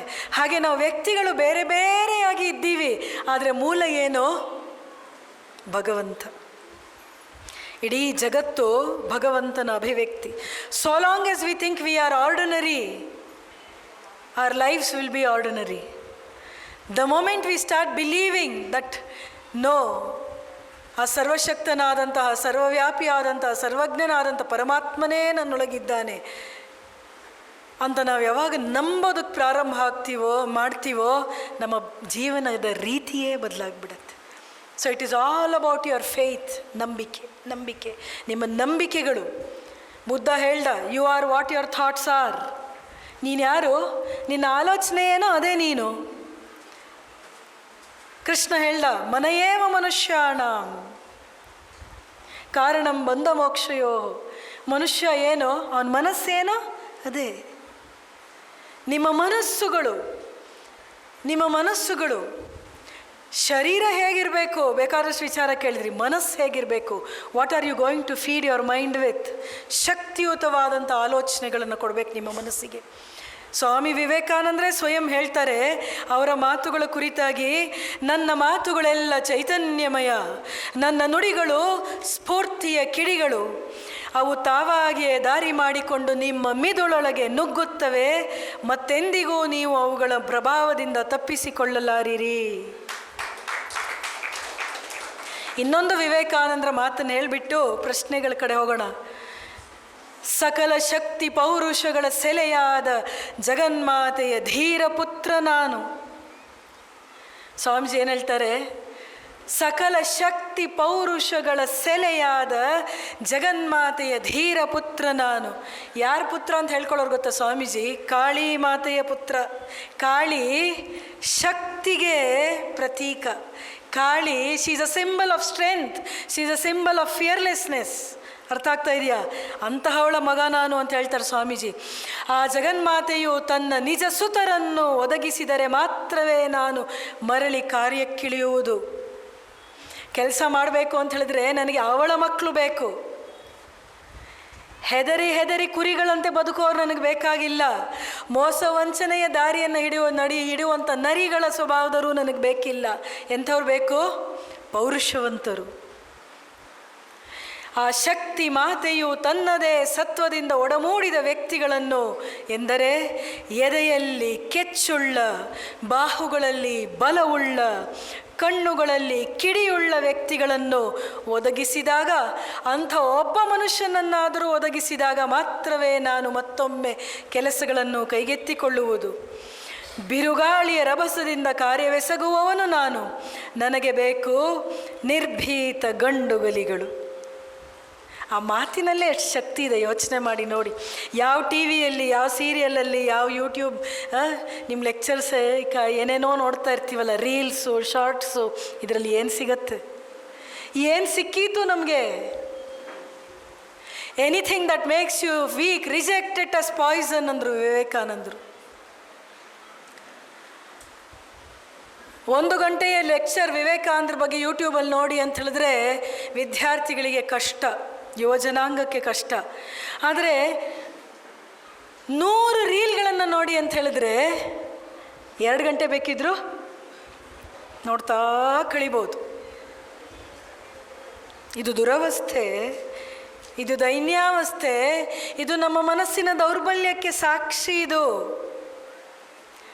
ನನಗೆ ಬೇಕು ನಿರ್ಭೀತ ಗಂಡುಗಲಿಗಳು ಅಂತ ವಿವೇಕಾನಂದರು ಹೇಳಿದ್ರಲ್ಲ, ನಮಗನ್ನಿಸ್ಬೇಕು, yes, I have to answer to this call. ಈ ಕರೆಗೆ ನಾನು ಹೋಗೊಡ್ಬೇಕು. ವಿವೇಕಾನಂದರು ನನಗೆ ಬೇಕು ಇಂಥವ್ರು ಅಂತ ಹೇಳಿದಾರಲ್ಲ, ಬೇರೆ ಕಡೆಗಳಲ್ಲೂ ಹೇಳಿದ್ದಾರೆ, 20 ಸ್ತ್ರೀ ಪುರುಷರನ್ನು ಕೊಡಿ ನನಗೆ. ಆದರೆ ಅವ್ರ ಲಕ್ಷಣ ಹೇಗಿರಬೇಕು? ಇಂಥ ಅದ್ಭುತವಾದ ಮಾತುಗಳು. ಅಂಥ ಒಬ್ಬ ವ್ಯಕ್ತಿ ನಾನಾಗಬೇಕು ಅಂತ ಹೇಳುವಂಥ ಕನಸು ನಮ್ಮದಾಗಬೇಕು ಜೀವನದಲ್ಲಿ, ಕನಸು ನಮ್ಮದಾಗಬೇಕು ಜೀವನದಲ್ಲಿ. ಸ್ವಾಮಿ ನಿರ್ಭಯಾನಂದಜಿಯವ್ರು ನಿನ್ನೆ ಬಂದಿದ್ದರು. ಅವರು ಯಾವಾಗಲೂ ತಮಾಷೆ ಮಾಡ್ತಾರೆ, ಕಾಲೇಜು ಅಂದರೆ ಕಾಲ ಕಳೆಯೋ ಏಜ್ ಅಲ್ಲ, ಒಂದು ಕಾಲ್ಗೆ ರೆಸ್ಪಾಂಡ್ ಮಾಡಬೇಕಾಗಿರೋ ಏಜು ಅಂತ. ವಿವೇಕಾನಂದರು ಆ ಕರೆಯನ್ನು ನಮಗೆ ಕೊಡ್ತಾ ಇದ್ದಾರೆ. He is giving us this call, but will you respond to his call? And when you respond to his call, what will happen? You will become great. That is important. Swami Vivekananda has nothing to gain from it. ವಿವೇಕಾನಂದರಿಗೆ ಏನೂ ಆಗಬೇಕಾಗಿಲ್ಲ. ಅವರ ಕರೆಗೆ ಹೋಗೊಟ್ರೆ ನೀವು ಅದ್ಭುತ ಆಗ್ತೀರ ಅನ್ನೋದನ್ನು ಗಮನಿಸಿ. ವಿವೇಕಾನಂದರ ಜೀವನದ ಘಟನೆಗಳಿಂದ ನಾವು ಕಲಿಯಬೇಕಾದಂಥ ಪಾಠ ಬೇಕಾದಷ್ಟಿದೆ. ಅವರ ಹೃದಯವಂತಿಕೆ. ಹುಡುಗ ಆಗಿದ್ದಾಗಲೇ ನರೇಂದ್ರ ಮನೇಲಿರೋದನ್ನೆಲ್ಲ ಎತ್ಕೊಟ್ಟು ಬಿಡ್ತಾನೆ ಅಂಥೇಳಿ ಅವ್ರ ತಾಯಿ ಕೋಣೆಯೊಳಗೆ ಹಾಕಿ ಬಾಗಿಲು ಚಿಲ್ಕ ಹಾಕ್ಬಿಡೋಳಂತೆ. ಆದರೆ ಈ ನರೇಂದ್ರನಲ್ಲಿ ಒಳ್ಳೇದು ಮಾಡಬೇಕಾದಂಥ ಸ್ವಭಾವ ಎಷ್ಟಿತ್ತು ಅಂದರೆ, ಕಿಟಕಿಯಲ್ಲಿ ಭಿಕ್ಷುಕನನ್ನು ಕರೆದು ಕಿಟಕಿಯಿಂದ ಕೊಟ್ಟುಬಿಡ್ತಾ ಇದ್ದಂತೆ. ಹೃದಯವಂತಿಕೆ, ಇನ್ನೊಬ್ಬರಿಗೆ ಸಹಾಯ ಮಾಡುವ ಬುದ್ಧಿ, ದಾನ ಮಾಡುವ ಬುದ್ಧಿ. ಅಮೇರಿಕಕ್ಕೆ ವಿವೇಕಾನಂದರು ಹೋಗಿದ್ದು ಭಾರತಕ್ಕೆ ಸಹಾಯವನ್ನು ತೆಗೆದುಕೊಂಬರ್ಬೇಕು ಅಂತ. ಅಲ್ಲಿ ಉಪನ್ಯಾಸ ಮಾಡಿ ಅಲ್ಲಿ ಸ್ವಲ್ಪ ಧನ ಸಂಗ್ರಹ ಆಗಿದ್ದದನ್ನೆಲ್ಲ ಭಾರತಕ್ಕೆ ಕಳಿಸ್ಕೊಡ್ತಾ ಇದ್ರು ವಿವೇಕಾನಂದರು. ಯಾವುದೋ ಒಂದು ಕಾರ್ಯಕ್ರಮಕ್ಕೆ ಹೋಗಿದ್ದಾರೆ. ಅಲ್ಲಿ ಕೊನೆಯಲ್ಲಿ ಅನೌನ್ಸ್ ಮಾಡಿದ್ರು, ಒಂದು ಚಾರಿಟಿ ಕಾರ್ಯಕ್ರಮ ಇದೆ, ಅದಕ್ಕೋಸ್ಕರ ನೀವೆಲ್ಲರೂ ಕೂಡ ದಾನ ಮಾಡಬೇಕು. ಇವತ್ತು ನಿಮ್ಮ ಜೇಬಲ್ಲಿ ನಿಮ್ಮ ಪರ್ಸಲ್ಲಿ ಎಷ್ಟಿದೆಯೋ ಅಷ್ಟೂ ಕೊಡಿ ಅಂತ ಅವರು ಅನೌನ್ಸ್ ಮಾಡಿದ್ರು. ಆಮೇಲೆ ಎಲ್ಲರ ಹತ್ರ ಹೋದರು ಕಲೆಕ್ಟ್ ಮಾಡೋದಕ್ಕೆ. ಈಗ ನಾನು ಅನೌನ್ಸ್ ಮಾಡ್ತೀನಿ ಶಾರದಾಶ್ರಮಕ್ಕೆ, ನಿಮ್ಮ ಜೇಬಲ್ಲಿ ಇವತ್ತು ಎಷ್ಟೆಷ್ಟು ತಂದಿದ್ದೀರೋ ಅಷ್ಟು ಕೊಡಿ ಅಂತ. ಎಷ್ಟೆಷ್ಟು ಕೊಡ್ತೀವಿ? ಜೇಬಲ್ಲಿರೆಲ್ಲ ಕೊಡ್ತೀವಾ? ಹಾಗೆ ಅಲ್ಲಿದ್ದವರು ಕೂಡ ಸ್ವಲ್ಪ ಕೊಟ್ಟರು. ವಿವೇಕಾನಂದರ ಬಳಿಗೆ ಬಂದಾಗ ಅವರು ಹೀಗೆ ಉಪನ್ಯಾಸ ಮಾಡಿ ಬಂದಿದ್ದ ದುಡ್ಡು ಭಾರತಕ್ಕೆ ಕಳಿಸ್ಕೊಡ್ಬೇಕಾಗಿದ್ದು ಜೇಬ ಕೈ ಹಾಕಿ ಅಷ್ಟನ್ನೂ ಎತ್ತಿ ಹಾಕಿಬಿಟ್ರಂತೆ. ಅವರು ಅಷ್ಟು ಎತ್ತಿ ಹಾಕಿದ್ದನ್ನು ನೋಡಿ ಅವ್ರ ಜೊತೆಗಿದ್ದಂತಹ ಅವರ ಶಿಷ್ಯರು ಕೇಳ್ತಾರೆ, Swamiji, why did you give away everything? Swamiji ಎಷ್ಟು ಮುಗ್ಧರು, ಲೋಕದ ವ್ಯವಹಾರದಲ್ಲಿ ಎಷ್ಟು ಮುಗ್ಧರು ಅಂದರೆ, ಲೋಕದ ವ್ಯವಹಾರದಲ್ಲಿ ನಾವೆಲ್ಲ ಫಸ್ಟು, ನೀವೆಲ್ಲ ಹೇಳಿದ್ರು ನಾವು ಕೊಡೋದು ಇಷ್ಟೇ ಅಂತ ಹೇಳ್ತೀವಿ. ಆದರೆ ಸ್ವಾಮೀಜಿ ಎಷ್ಟು ಮುಗ್ಧರು ಅಂದರೆ, but did they not announce that we should give away everything, donate everything, so I gave it ಅವೇ. ಒಂದು ಸನ್ಯಾಸಿಯ ಮನಸ್ಥಿತಿ, ಇನ್ನೊಂದು ಅವರ ಲೋಕ ವ್ಯವಹಾರದಲ್ಲಿರುವಂಥ ಮುಗ್ಧತೆ, ಇನ್ನೊಂದು ಎಲ್ಲೇ ಜನ ಕಷ್ಟದಲ್ಲಿರಲಿ ಅವ್ರಿಗೆ ಸಹಾಯ ಮಾಡಬೇಕಂತ ಹೇಳುವಂತಹ ಮನೋಭಾವ. ಭಾರತೀಯರಾದರೆ ಏನು, ಅಮೇರಿಕನರಾದರೆ ಏನು, ಕಷ್ಟವೇ, ಯಾರ ಕಷ್ಟಕ್ಕೆ ಸ್ಪಂದಿಸಿದ್ರು ಒಂದೇ ಅಂತ ಹೇಳುವಂಥದ್ದು. ಅದಕ್ಕೆ ಅವ್ರ ಬಗ್ಗೆ ಬರಿಬೇಕಾದ್ರೆ ಮೇರಿ ಲೂಯಿ ಬರ್ಕ್ ಅಂತ ಹೇಳೋಳು, ಅವ್ರ ಪುಸ್ತಕ 6 ವಾಲ್ಯೂಮಲ್ಲಿ ಬರೆದಿದ್ದಾಳೆ ಅವಳು. ಅಮೇರಿಕಾ, ಇಂಗ್ಲೆಂಡಲ್ಲಿ ಸ್ವಾಮೀಜಿ ಕಳೆದ ದಿನಗಳ ಬಗ್ಗೆ ಅದರಲ್ಲಿ ಅವಳು ಬಲಿತಾಳೆ, he could not tolerate hunger in any form. ಭಾರತದಲ್ಲಿ ಹೊಟ್ಟೆ ಹಸಿವಿತ್ತು ಅಂತ ಸಹಾಯ ತರಕ್ಕೆ ಅಮೇರಿಕಕ್ಕೆ ಹೋದರು. ಅಮೇರಿಕದಲ್ಲಿ ದೇರ್ ವಾಸ್ ಸ್ಪಿರಿಚುವಲ್ ಹಂಗರ್, ಅಧ್ಯಾತ್ಮದ ಹಸಿವಿತ್ತು. ಹಾಗಾಗಿ 3-4 ವರ್ಷ ಅಲ್ಲೇ ಉಳ್ಕೊಂಡ್ಬಿಟ್ರು ವಿವೇಕಾನಂದರು. That was also hunger in some form. ಅದು ಕೂಡ ಒಂದು ಬಗೆಯ ಹಸಿವು. ಅವರ ಆಧ್ಯಾತ್ಮಿಕ ಹಸಿವನ್ನು ನೀಗಿಸೋದಕ್ಕೆ ವಿವೇಕಾನಂದರು ಅಲ್ಲಿ ಉಳ್ಕೊಂಡು ವೇದಾಂತದ ಬೋಧನೆಯನ್ನು ಮಾಡಿದ್ರು. ರಾಜಯೋಗ, ಕರ್ಮಯೋಗ, ಜ್ಞಾನಯೋಗ, ಭಕ್ತಿಯೋಗ ಉಪನ್ಯಾಸಗಳನ್ನೆಲ್ಲ ಕೊಟ್ಟರು. ಇವತ್ತು ಚಿರ ಸ್ಮರಣೀಯವಾಗಿ ಉಳಿದಿರುವಂಥ ಕೃತಿಗಳು ವಿವೇಕಾನಂದರ ಕೃತಿಗಳು. They are called as the spiritual classics today. ವಿವೇಕಾನಂದರು ಕೊಟ್ಟಂಥ ಉಪನ್ಯಾಸಗಳು ಅಲ್ಲಿ ಕೊಟ್ಟದ್ದು. ಯಾಕೆ? He could not see people in trouble in any way. ಯಾವುದೇ ಬಗೆಯ ಕೊರತೆ ಇದ್ದರೆ ನನ್ನ ಕೈಲಿ ಏನಾದರೂ ಮಾಡೋದಕ್ಕೆ ಸಾಧ್ಯ ಇದೆಯಾ ಅಂತ ನೋಡ್ತಾ ಇದ್ದರು. ಅದು ಅವರ ಹೃದಯವಂತಿಕೆಗೆ ಲಕ್ಷಣ. ಒಂದು ಪರಿಪೂರ್ಣ ವ್ಯಕ್ತಿತ್ವಕ್ಕೆ ಹಲವಾರು ಆಯಾಮಗಳಿರುತ್ತವೆ. ಆ ಎಲ್ಲ ಆಯಾಮಗಳಲ್ಲೂ ನಾವು ಬೆಳಿಬೇಕು, ನಾವು ಕಲಿಬೇಕು. ಆ ಕಲಿಯೋದಕ್ಕೆ ಮಾರ್ಗದರ್ಶನ ನಮಗೆ ವಿವೇಕಾನಂದರ ಜೀವನದಲ್ಲಿ ಸಿಗತ್ತೆ. How to do simple dhyana for students to increase concentration. ಒಂದು ಪ್ರಶ್ನೆ ಬಂದಿದೆ, ಹೇಗೆ ಏಕಾಗ್ರತೆಯನ್ನು ಹೆಚ್ಚಿಸ್ಕೊಳ್ಳೋದು? ಆದರೆ ಈ ಮೊಬೈಲ್ ಅನ್ನೋದು ಒಂದು ದೊಡ್ಡ ಈವಿಲ್ ಅಂತ ಹೇಳಿದ್ರಲ್ಲ ಚಕ್ರವರ್ತಿ, ನಿಮಗೆ ಗೊತ್ತಾಗ್ತಾ ಇಲ್ಲ how dangerous it is been for you. ಇವತ್ತು ಬ್ರೈನ್ ಸ್ಟಡೀಸ್ ಮಾಡುವವರು, ನ್ಯೂರೋಸೈನ್ಸ್ ಅಥವಾ ಸೈಕಿಯಾಟ್ರಿ ಸ್ಟಡಿ ಮಾಡುವವರೆಲ್ಲ ಹೇಳ್ತಾ ಇದ್ದಾರೆ, the attention span of children is reducing drastically. Attention span ಅಂದರೆ ಏನು? ಒಂದು ವಿಷಯದ ಕಡೆಗೆ ಗಮನ ಕೊಟ್ಟು ಹೆಚ್ಚೊತ್ತು ಗಮನ ಕೊಡೋದು, ಅಲ್ಲೇ ಮನಸ್ಸನ್ನು ನಿಲ್ಲಿಸೋದು. ಪೀಳಿಗೆ ಒಂದು ಜನ್ರೇಷನ್ ಅಲ್ಲ, ಇವಾಗೆಲ್ಲ every 2 years 3 years you have a generational change. ಯಾಕೆ? Technology is changing so rapidly. ಇಷ್ಟು ವೇಗವಾಗಿ ತಂತ್ರಜ್ಞಾನ ಬದಲಾಗ್ತಾ ಇರುವ ಸಂದರ್ಭದಲ್ಲಿ 1 ವರ್ಷಕ್ಕಿಂತ ಇನ್ನೊಂದು ವರ್ಷ ಅಥವಾ 1-2 ವರ್ಷ, 5 ವರ್ಷದ ಅಂತರದಲ್ಲಿ ಏನು ಕಾಣ್ತಾ ಇದ್ದೀವಿ? ಈ ಅಟೆನ್ಷನ್ ಸ್ಪ್ಯಾನ್ ಅನ್ನೋದು ಬಹಳ ಬಹಳ ಕುಗ್ಗುತ್ತಾ ಇದೆ. ಅಟೆನ್ಷನ್ ಡಿಫಿಷಿಯನ್ಸಿ ಸಿಂಡ್ರೋಮ್, ADS ಅಂತ ಒಂದು ಕಾಯಿಲೆ ಗುರುತಿಸಿದ್ದಾರೆ. ಮಕ್ಕಳೇ ಎಚ್ಚೆತ್ಕೊಳ್ಳಿ, you need to practise. The only way to improve your concentration is through practice. ಕೃಷ್ಣನೇ ಹೇಳಿಬಿಟ್ಟ ಆ ಮಾತನ್ನು. ಅಭ್ಯಾಸೇನ ತು ಕೌಂತೆಯ ವೈರಾಗ್ಯೇನ ಚ ಗೃಹ್ಯತೆ. ಒಂದೇ ಉಪಾಯ, 2 ಹೇಳ್ತಾನೆ ಅವನು. ಮುಖ್ಯವಾದದ್ದು ಅಭ್ಯಾಸ. ನಿಮ್ಮ ಫೋನನ್ನು ಡಿಸಿಪ್ಲಿನ್ಡಾಗಿ ಉಪಯೋಗಿಸೋದಕ್ಕೆ ನೀವು ಕಲಿಬೇಕು. ಈ ಜಗತ್ತಿನ ಅನೇಕ ಯಶಸ್ವಿ ವ್ಯಕ್ತಿಗಳನ್ನು ಅವರ ಪರ್ಸನಲ್ ಜೀವನದ ಬಗ್ಗೆ ಎಲ್ಲ ಇಂಟರ್ವ್ಯೂಗಳನ್ನು ಮಾಡಿರೋದು ನೀವು ಸ್ವಲ್ಪ ಕೇಳಿ ತಿಳ್ಕೊಳ್ಬೇಕು. ಅನೇಕರು ಹೇಳುವಂಥ ಮಾತುಗಳು, ದೇ ಆರ್ ಅರ್ಲಿ ರೈಸರ್ಸ್.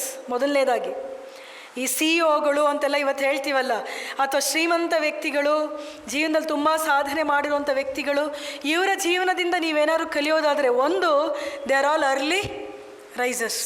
ಎರಡನೇದು, ಯಾರು ಫೋನನ್ನೇ ಕೊಟ್ಟಿದ್ನೋ ಜಗತ್ತಿಗೆ, ಬಿಲ್ ಗೇಟ್ಸ್ ಅಂತವನು, ಅವನ ಮಕ್ಕಳಿಗೆ he had restricted the use of phone. ನೆನ್ಪಿಟ್ಕೊಳ್ಳಿ, there are so many rich people who use their phones in a very very restricted way. ನಾವು ಮಾತ್ರ 24 ಗಂಟೆ ಮಲಗುವಾಗಲೂ ಪಕ್ಕದಲ್ಲೇ ಇಟ್ಕೋತೀವಿ. ಈ ಫೋನನ್ನು ತಯಾರಿ ಮಾಡಿದವರು ಜಗತ್ತಿಗೆ ಅದರೊಳಗಿರುವಂಥ ಸಾಫ್ಟ್ವೇರ್ ಎಲ್ಲ ಕೊಟ್ಟಂಥ ಎಷ್ಟೋ ವ್ಯಕ್ತಿಗಳು, they use it in a very very disciplined way. ಏಕಾಗ್ರತೆ ಬೇಕಾ? ಮೊದಲು ಬೇಡವಾದ್ದನ್ನು ಬಿಡಬೇಕು. ಇದನ್ನೇ ಕೃಷ್ಣ ವೈರಾಗ್ಯ ಅಂದಿದ್ದು. ಅಭ್ಯಾಸ, ವೈರಾಗ್ಯ, 2 ವಿಚಾರಗಳನ್ನು ಕೃಷ್ಣ ಹೇಳ್ತಾನಲ್ಲ. ಒಂದು ಅಭ್ಯಾಸ, ವೈರಾಗ್ಯ ಏನು? ಯಾವುದು ನಮ್ಮ ಏಕಾಗ್ರತೆಗೆ ಬಾಧಕವಾಗಿದೆಯೋ ಅದನ್ನು ಬಿಡೋದೇ ವೈರಾಗ್ಯ. ಅದನ್ನೇ ವಿವೇಕಾನಂದರು ಆವಾಗಲೇ ಹೇಳಿದ್ದನ್ನು ನಾನು ಹೇಳಿದ್ದು ಏನು? Anything that makes you weak, reject it as poison. This is one thing that is making all the youths of our country weak. ಇದರ ಅತಿಯಾದ ಉಪಯೋಗ, ಇದರದ ಸಂಯಮ ಇಲ್ಲೇ ಇರುವಂಥ ಉಪಯೋಗ, ಮತ್ತು ಅದನ್ನು ಹೇಗೆ ಡಿಸೈನ್ ಮಾಡಿದ್ದಾರೆ ಅಂತ ಹೇಳಿದ್ರೆ, ಇಟ್ ಕ್ಯಾಚಸ್ ಯುವರ್ ಅಟೆನ್ಷನ್. ನೀವು ಬೇಕಾದಂಥ ಯೂಟ್ಯೂಬ್ ವಿಡಿಯೋ ನೋಡೋಕೆ ಹೋಗ್ತೀರಾ, ಕೆಳಗೆ ಫೀಡಲ್ಲಿ ಏನು ಬರುತ್ತೆ? ಬೇಡವಾದೇನೋ ಬರುತ್ತೆ, ಏನೋ ನೋಡೋಣ ಅಂತ ಹೋಗ್ತೀರಾ, ಅದರಿಂದ ಇನ್ನೊಂದು. See the algorithms are so built that it keeps you hooked on to your phones.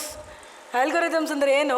ಯಾರು ಏನನ್ನು ನೋಡ್ತಾರೆ, ಯಾವುದನ್ನು ನೋಡ್ತಾರೆ, ಯಾರಿಗೆ ಯಾವುದನ್ನು ಫೀಡಲ್ಲಿ ಕೊಟ್ಟರೆ ಅವರು ಅದನ್ನು ನೋಡ್ತಾರೆ. ಇದಕ್ಕೆಲ್ಲ ದೇ ಹ್ಯಾವ್ ಒಂದು ಸಿಸ್ಟಮ್ ಇದೆ. They are manipulating your minds. Can you understand this? ಇವತ್ತು ಇದನ್ನೆಲ್ಲ ಮಾಡ್ತಾ ಇರೋದು ನಮ್ಮ ಮನಸ್ಸುಗಳನ್ನು ಮ್ಯಾನ್ಯುಪ್ಯುಲೇಟ್ ಮಾಡ್ತಾ ಇದ್ದಾರೆ. ನಾವು ಮೂರ್ಖರಾಗಿ we are allowing ourselves to be manipulated. ಅವ್ರು ಏನಕ್ಕೆ ಮಾಡ್ತಾ ಇದ್ದಾರೆ ಅದನ್ನು?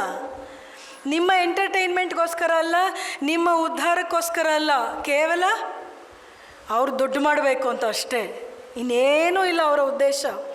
Even if it harms you, it is okay, so long as they are making money. ಅರ್ಥ ಆಗ್ತಾ ಇದೆಯಾ ಮಕ್ಕಳೇ? ಎಚ್ಚೆತ್ಕೊಳ್ಳಿ. ಅರ್ಥ ಆಗ್ತಾ ಇದೆಯಾ? ದಯವಿಟ್ಟು ಎಚ್ಚೆತ್ಕೊಳ್ಳಿ, ದಯವಿಟ್ಟು ಎಚ್ಚೆತ್ಕೊಳ್ಳಿ. ಯಾಕಂತ ಹೇಳಿದ್ರೆ ಧ್ಯಾನ ಮಾಡುವಂಥ ಪ್ರಕ್ರಿಯೆಯನ್ನು ಈಗ ಹೇಳೋದಕ್ಕಂತೂ ಸಮಯ ಇಲ್ಲ, ಸಮಯ ಸಾಕಷ್ಟು ಆಗಿಬಿಟ್ಟಿದೆ. ಶಕ್ತಿಶಾಲಿ ವ್ಯಕ್ತಿತ್ವ ನಿರ್ಮಾಣ ಅಂತ ಒಂದು ಪುಸ್ತಕ ಕೆಳಗಿದೆ, ಅದರಲ್ಲಿ ಆ ಸೆಟ್ ಒಳಗೆ ಕೂಡ ಆ ಪುಸ್ತಕ ಇದೆ. 100 ರೂಪಾಯಿ ಸೆಟ್ ಹೇಳಿದಾರಲ್ಲ, ಅದರೊಳಗೂ ಆ ಪುಸ್ತಕ ಇದೆ. ಆ ಪುಸ್ತಕದಲ್ಲಿ ಧ್ಯಾನ ಮಾಡುವ ವಿಧಾನ ಇದೆ ಒಂದು. ಎರಡನೇದು, ಕೆಲವು ಒಳ್ಳೆ ವಿಡಿಯೋಸ್ ಧ್ಯಾನ ಮಾಡುವ ಪ್ರಕ್ರಿಯೆಯನ್ನು ಹೇಳುವಂತಹ ಯೂಟ್ಯೂಬಲ್ಲಿ ಕೆಲವು ವಿಡಿಯೋಸ್ ಇದೆ. ಬಹುಶಃ ನಮ್ಮ ಅವತಾರಣ್ಯ ಆಶ್ರಮದ ಚಾನಲ್ಲು ಇರ್ಬೋದು ಅನಿಸುತ್ತೆ. ಪೂಜ್ಯ ಸ್ವಾಮಿ ಪುರುಷೋತ್ತಮಾಂಜಿ ಮಹಾರಾಜ್ ಅವರು ಹೇಳ್ಕೊಟ್ಟಂಥದ್ದು.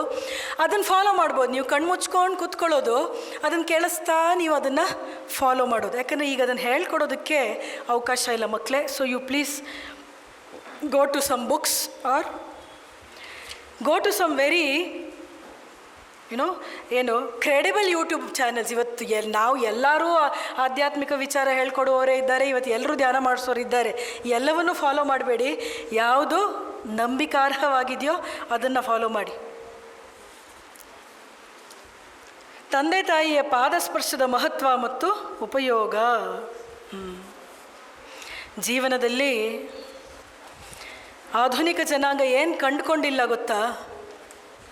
ಹಿರಿಯರ ಆಶೀರ್ವಾದದ ಶಕ್ತಿ ಏನು ಅನ್ನೋದು ನಾವು ಆಧುನಿಕ ಜನಾಂಗ, ಯಾರು ಪಾಶ್ಚಾತ್ಯರ ಅಂತ ನಾವು ವಿಚಾರವಾದಿಗಳು, ವೈಜ್ಞಾನಿಕ ಮನಸ್ಸುಳ್ಳವರು, ನಾವು ಇದನ್ನೆಲ್ಲ ಒಪ್ಪೋದಿಲ್ಲ. But there are many things in life that cannot be proved in science. ತಾಯಿಯ ಸನ್ನಿಧಿಯಲ್ಲಿ ನಿಮಗೆ ಅನುಭವ ಆಗುವಂತಹ ಒಂದು ಸುರಕ್ಷತೆಯ ಭಾವ, ಕ್ಯಾನ್ ಇಟ್ ಬಿ ಮೆಜರ್ಡ್? ತಾಯಿ ಹತ್ರ ಇರುವಾಗ ಪ್ರತಿಯೊಬ್ಬ ವ್ಯಕ್ತಿಗೂ ಅನ್ನಿಸುತ್ತಲ್ವಾ, ಏನೋ ನಾನು ಸುರಕ್ಷತೆಯಿಂದ ಇದ್ದೀನಿ, ನನ್ನ ತಾಯಿ ನನಗೆ ಪ್ರೀತಿ ಕೊಡ್ತಾಳೆ, ನನ್ನ ತಾಯಿ ನನ್ನ ಒಳಿತನ್ನೇ ಬಯಸ್ತಾಳೆ ಅಂತ ಹೇಳುವಂಥ ಒಂದು ಭಾವ ಇದೆಯಲ್ಲ, ಆ ಭಾವ ನಿಮಗೆ ಜೀವನದಲ್ಲಿ ಕೊಡುವಂಥ ಧೈರ್ಯ ಇದೆಯಲ್ಲ, ಇದನ್ನೆಲ್ಲ ಹೇಗೆ ಬಣ್ಣಿಸ್ತೀರಿ? ಹಾಗೆಯೇ ನೆನ್ಪಿಟ್ಕೊಳ್ಳಿ, ನಿಮಗೆ ಪಾಠ ಮಾಡುವಂತಹ ಶಿಕ್ಷಕರು, ಬೋಧಕ ವರ್ಗದವರಾಗಿರ್ಬೋದು, ಮನೆಯಲ್ಲಿ ತಂದೆ ತಾಯಂದಿರಾಗಿರ್ಬೋದು, ಸಮಾಜದಲ್ಲಿ ಯಾರೇ ಹಿರಿಯರಾಗಿರ್ಬೋದು, ನೀವು ಅವರಿಗೆ ಬಾಗಿ ನಮಿಸಿದಾಗ ಅವರ ಹೃದಯದಿಂದ ಸದ್ಭಾವನೆಗಳು ಹೊರಡುತ್ತವೆ, ಆಶೀರ್ವಾದದ ಭಾವನೆಗಳು ಹೊರಡುತ್ತವೆ. ಈ ಮಗುಗೆ ಒಳ್ಳೆಯದಾಗಲಿ, ಒಳ್ಳೆಯದಾಗಲಿ, ಒಳ್ಳೆಯದಾಗಲಿ. ನೀವು ಈ ಕಡೆಯಿಂದ ಬಾಗಿದಾಗ ಆ ಕಡೆಯಿಂದ ಆಶೀರ್ವಾದದ ಪ್ರವಾಹ ಬರುತ್ತೆ. ಅದು ನಿಮಗೆ ಎಲ್ಲೋ ಒಂದು ಯಾವುದೋ ಒಂದು ರೀತಿಯಲ್ಲಿ ಒಳ್ಳೆಯದನ್ನು ಮಾಡುತ್ತೆ, ಮನಸ್ಸಿಗೆ ಶಕ್ತಿಯನ್ನು ಕೊಡುತ್ತೆ, ಕಷ್ಟದ ಸಂದರ್ಭಗಳಲ್ಲಿ ನಿಮಗೆ ರಕ್ಷೆ ಆಗುತ್ತೆ. You never know how, but definitely it is going to help you. ಹಾಗಾಗಿ ಅದಕ್ಕೆ ಬಹಳಷ್ಟು ಅರ್ಥ ಇದೆ. ಇದೆಲ್ಲ ನಮ್ಮ ಸಂಸ್ಕೃತಿಯಲ್ಲಿ ಇದ್ದಂಥ ವಿಚಾರಗಳು. ಬಿಟ್ವಿ, ಕಳ್ಕೊಂಡ್ಬಿಟ್ವಿ. ಇವತ್ತು ಯಾರು ತಂದೆ ತಾಯಿಗೆ ನಮಸ್ಕಾರ ಮಾಡಿ ಅಂತ ಹೇಳಿ ಸಂಕೋಚ. ಯಾಕೆ ನಾವು ಇಷ್ಟು ವರ್ಷ ಮಾಡಿಲ್ವಲ್ಲ. ಅದು ನಿಮಗೆ ಒಳ್ಳೇದಾಗತ್ತೆ ಅಂತ ಹೇಳಿದ್ರೆ ಸಂಕೋಚವನ್ನು ಮೀರಿ ಅದನ್ನು ಒಳ್ಳೇದನ್ನು ಮಾಡೋದಕ್ಕೆ ಶುರು ಮಾಡಿ. Why don't we set new trends in the society? ಯಾರ್ಯಾರೋ ಟ್ರೆಂಡ್ ಸೆಟ್ಟರ್ಸು ನಾವು ಅವ್ರನ್ನ ಫಾಲೋ ಮಾಡೋದು. ಯಾರೋ ಹೇರ್ ಕಟ್ ಹೇಗೋ ಮಾಡ್ದ ಎಲ್ಲರೂ ಅದೇ ಹೇರ್ ಕಟ್ ಮಾಡೋದು. ಇವತ್ತೆಲ್ಲ ಯೂಟ್ಯೂಬಲ್ಲಿ ಅವರೇ ತಾನೇ ಏನು ಹೇಳ್ತಾರೆ, ಅವರನ್ನು ಏನೋ ಕರೀತಾರೆ, influencers. Yes, they are influencing you. You become the right influencers. ನೀವು ಆ ಇನ್ಫ್ಲೂಯೆನ್ಸರ್ಸ್ ಆಗಿ, ನೀವು ಇವತ್ತಿನಿಂದ ತಂದೆ ತಾಯಿಗೆ ನಮಸ್ಕಾರ ಮಾಡಿ, ನಿಮ್ಮ ಮನೇಲಿರುವ ನಿಮ್ಮ ತಂಗಿ ತಮ್ಮ ಯಾರಾದರೂ ನಿಮ್ಮನ್ನು ನೋಡಿ ಕಲಿಯುವಂತಾಗಲಿ, ನಿಮ್ಮ ಸ್ನೇಹಿತರು ನಿಮ್ಮನ್ನು ನೋಡಿ ಕಲಿಯುವಂತಾಗಲಿ. Why are you being allowed to be influenced by some influencers who are there somewhere, again only to make money by making YouTube videos ಅಷ್ಟೇ. ಅವ್ರ ಉದ್ದೇಶ ಏನು? ದುಡ್ಡು ಮಾಡಬೇಕು ಅಂಥೇಳಿ. ಎಚ್ಚೆತ್ಕೊಳ್ಳಿ, ಇದು ಪ್ರಯೋಜನ ಇದೆ ಖಂಡಿತವಾಗಿಯೂ. ನಮ್ಮಲ್ಲಿರುವ ಆತ್ಮಶಕ್ತಿಯನ್ನು ಹೇಗೆ ಪ್ರಬಲಗೊಳಿಸಿಕೊಳ್ಳಬೇಕು? ಒಂದೇ ಮಾತಲ್ಲಿ ಹೇಳ್ಬಿಡ್ತೀನಿ, ವಿವೇಕಾನಂದರನ್ನು ಅಧ್ಯಯನ ಮಾಡಿ. ಸುದೀರ್ಘವಾಗಿ ಈಗ ಎಲ್ಲ ನೀವೇನು ಕೇಳಿದ್ರೋ ಇದೆಲ್ಲ ಅದಕ್ಕೆ ದಾರಿನೇ. ಏನು? ಒಳ್ಳೆಯದನ್ನು ಕೇಳೋದು, ಒಳ್ಳೆಯದನ್ನು ಓದೋದು, ಒಳ್ಳೆಯ ಸಹವಾಸ ಮಾಡೋದು, ಒಳ್ಳೆಯದನ್ನೇ ಆಲೋಚನೆ ಮಾಡೋದು, ಒಳ್ಳೆಯದನ್ನೇ ಮಾತನಾಡೋದು. ಯಾವಾಗಲೂ ಒಳ್ಳೆಯ ದಾರಿಯಲ್ಲಿರಿ, ನಿಮ್ಮ ಆತ್ಮಶಕ್ತಿ ಖಂಡಿತವಾಗಿಯೂ ಹೆಚ್ಚಾಗುತ್ತೆ. ವಿವೇಕಾನಂದರು ಯಾಕೆ ಯಾವಾಗಲೂ ಕೇಸರಿ ಬಣ್ಣ ಧರಿಸಿದ್ದಾರೆ? ಈಗ ನಾವು ಯಾಕಪ್ಪ ಯಾವಾಗಲೂ ಹಾಕ್ಕೊಂಡಿದ್ದೀವಿ? ನಾವು ಸನ್ಯಾಸಿಗಳು. ವಿವೇಕಾನಂದರು ಸನ್ಯಾಸಿಗಳು. ನಮ್ಮ ಸಂಸ್ಕೃತಿಯಲ್ಲಿ, ನಮ್ಮ ಧರ್ಮದಲ್ಲಿ ಸನ್ಯಾಸಿಗಳಿಗೆ ಕಾವಿ ಬಟ್ಟೆಯನ್ನು ಹಾಕ್ಕೋಬೇಕು ಅಂತ ಒಂದು ಶಾಸ್ತ್ರ ವಿದಿತವಾದದ್ದು. ಯಾಕೆ? ಈ ಬಣ್ಣ ಮೊದಲನೇದಾಗ ಅಗ್ನಿಯ ಬಣ್ಣ ಅಂತ. ಸ್ವಲ್ಪ ಬಣ್ಣಗಳಲ್ಲಿ ಇವಾಗೆಲ್ಲ ಸಿಗೋ ಬಟ್ಟೆಯಲ್ಲಿ ವ್ಯತ್ಯಾಸ ಇರುತ್ತೆ. ಮೂಲಭೂತವಾಗಿ ಅದು ಅಗ್ನಿಯ ಬಣ್ಣ. ಅಗ್ನಿ ಪವಿತ್ರತೆಯ ಸಂಕೇತ. ಎಲ್ಲವನ್ನ ಸುಟ್ಟು ಭಸ್ಮ ಮಾಡಿಬಿಡತ್ತೆ ಅಗ್ನಿ, ಹೌದೋ ಅಲ್ವೋ? ಅಗ್ನಿ ಯಾವುದ್ಯಾವುದು ಬೇಡವಾದ್ದಿದೆಯೋ ಅದನ್ನೆಲ್ಲ ಸುಟ್ಟು ಭಸ್ಮ ಮಾಡಿಬಿಡುತ್ತೆ. ಅಗ್ನಿಯ ಸಂಕೇತ. ಇನ್ನೂ ಒಂದು ವಿಚಾರ ಇದೆ. ಏನು? ಇದು ಮಣ್ಣಿನ ಬಣ್ಣವೂ ಹೌದು. ಎಷ್ಟಿದ್ರೂ ಒಂದು ದಿನ ಈ ಶರೀರ ಮಣ್ಣಿಗೆ ಹೋಗುವಂಥದ್ದು. ಈ ಶರೀರದ ವಿಚಾರದಲ್ಲಿ ಬಹಳಷ್ಟು ಮೋಹ ಬೇಡ ಅಂತ ನೆನಪು ಮಾಡ್ತಾ ಇರೋದಕ್ಕೆ ಈ ಮಣ್ಣಿನ ಬಣ್ಣ. ಇನ್ನೂ ಒಂದು ತಮಾಷೆಯ ವಿಚಾರವನ್ನು ಸ್ವಾಮಿ ಹರ್ಷಾನಂದರು ಅಂತ ಬೆಂಗಳೂರು ಆಶ್ರಮದ ಅಧ್ಯಕ್ಷರಾಗಿದ್ದರು. ಅವರು ಕೂಡ ಮಹಾ ಪಂಡಿತರು. ಅವ್ರು ಹೇಳೋರು, ಈಗ ಹಿಂದಿನ ಮೊದಲೆಲ್ಲ ಬೆಂಗಳೂರಲ್ಲಿ ಬೀದಿ ನಾಯಿಗಳು ಜಾಸ್ತಿ ಆದರೆ ಬೀದಿ ನಾಯಿಗಳನ್ನ ಹಿಡ್ಕೊಂಡು ಹೋಗೋರು. ಅದನ್ನು ಹೇಗೆ ಐಡೆಂಟಿಫೈ ಮಾಡೋರು? ಬೀದಿ ನಾಯಿಗಳಿಗೆ ಕಾಲರ್ ಇರ್ತಾ ಇರಲಿಲ್ಲ. ಯಾವ್ದು ಕಾಲರ್ ಇರುತ್ತೋ ಅದನ್ನು ಬಿಟ್ಬಿಡೋರು. ಕಾಲರ್ ಇರದೇ ಇರೋ ನಾಯಿಗಳನ್ನು ಹಿಡ್ಕೊಂಡು ಹೋಗೋರು. ಇವಾಗ ಅದು ಮಾಡೋಗಿಲ್ಲ. ಅದು ಆ್ಯನಿಮಲ್ ರೈಟ್ಸ್ ಅವರೆಲ್ಲ ನಿಲ್ಲಿಸ್ಬಿಟ್ಟಿದ್ದಾರೆ. ಬೆಂಗಳೂರಲ್ಲಿ ನಿಮಗೆ ಗೊತ್ತಿಲ್ಲ, ಬೀದಿ ನಾಯಿಗಳ ಹಾವಳಿನೇ ಜಾಸ್ತಿ ಆಗಿಬಿಟ್ಟಿದೆ. ನಮ್ಮ ಆ್ಯನಿಮಲ್ ರೈಟ್ಸ್ ಆ್ಯಕ್ಟಿವಿಸ್ಟ್ಗೆ ಕೋಳಿ ಕುರಿ ತಿಂದಾಗ ಏನೂ ಅನಿಸೋದಿಲ್ಲ, ಅಥವಾ ಬೇರೆ ರೀತಿಯ ಅನಿಮಲ್ಸ್ ತಿಂದಾಗ ಏನು ಅನ್ಸೋದಿಲ್ಲ. ನಾಯಿಗಳನ್ನು ಹಿಡಿದಾಗ ಮಾತ್ರ ಬಂದುಬಿಡ್ತಾರೆ. ಇದೆಲ್ಲ there are many things which you should think about. ಸಮಾಜದಲ್ಲಿ ನಡೆಯೋದೆಲ್ಲ ಸರಿ ಅಂತ ಅನ್ಕೋಬೇಡಿ. ಸಮಾಜದಲ್ಲಿ ನಡೆಯೋದು ಯಾವುದು ಸರಿ, ಯಾವುದು ತಪ್ಪನ್ನು ಗುರುತಿಸುವಂಥದ್ದು ನಿಮಗೆ ಆ ಪ್ರಜ್ಞೆಯನ್ನು ನೀವು ಹೆಚ್ಚಿಸ್ಕೋಬೇಕು, ಯುವ ಜನಾಂಗ. ಅವರು ಸ್ವಾಮೀಜಿ ತಮಾಷೆ ಮಾಡೋರು, ಹೇಗೆ ಕಾಲರಿರೋ ನಾಯಿಯನ್ನು BBMP ಅವ್ರು ಹಿಡ್ಕೊಂಡು ಹೋಗೋದಿಲ್ವೋ ಹಾಗೆ ಕಾವಿ ಬಟ್ಟೆ ಹಾಕ್ಕೊಂಡಿರೋರನ್ನ ಸ್ವಲ್ಪ ಸಮಾಜ ತೊಂದರೆ ಕೊಡೋದಿಲ್ಲ. ಇವ್ರು ನಮ್ಮಂತೆ ಅಲ್ಲಪ್ಪ, ಇವ್ರು ಸ್ವಲ್ಪ ಬೇರೆಯವರು ಅಂತ ದೂರ ಇಡ್ತಾರೆ ಅಂತ ಹೇಳೋರು. ಈಗಿನ ತಂದೆ ತಾಯಿ ಮತ್ತು ಮಕ್ಕಳಲ್ಲಿ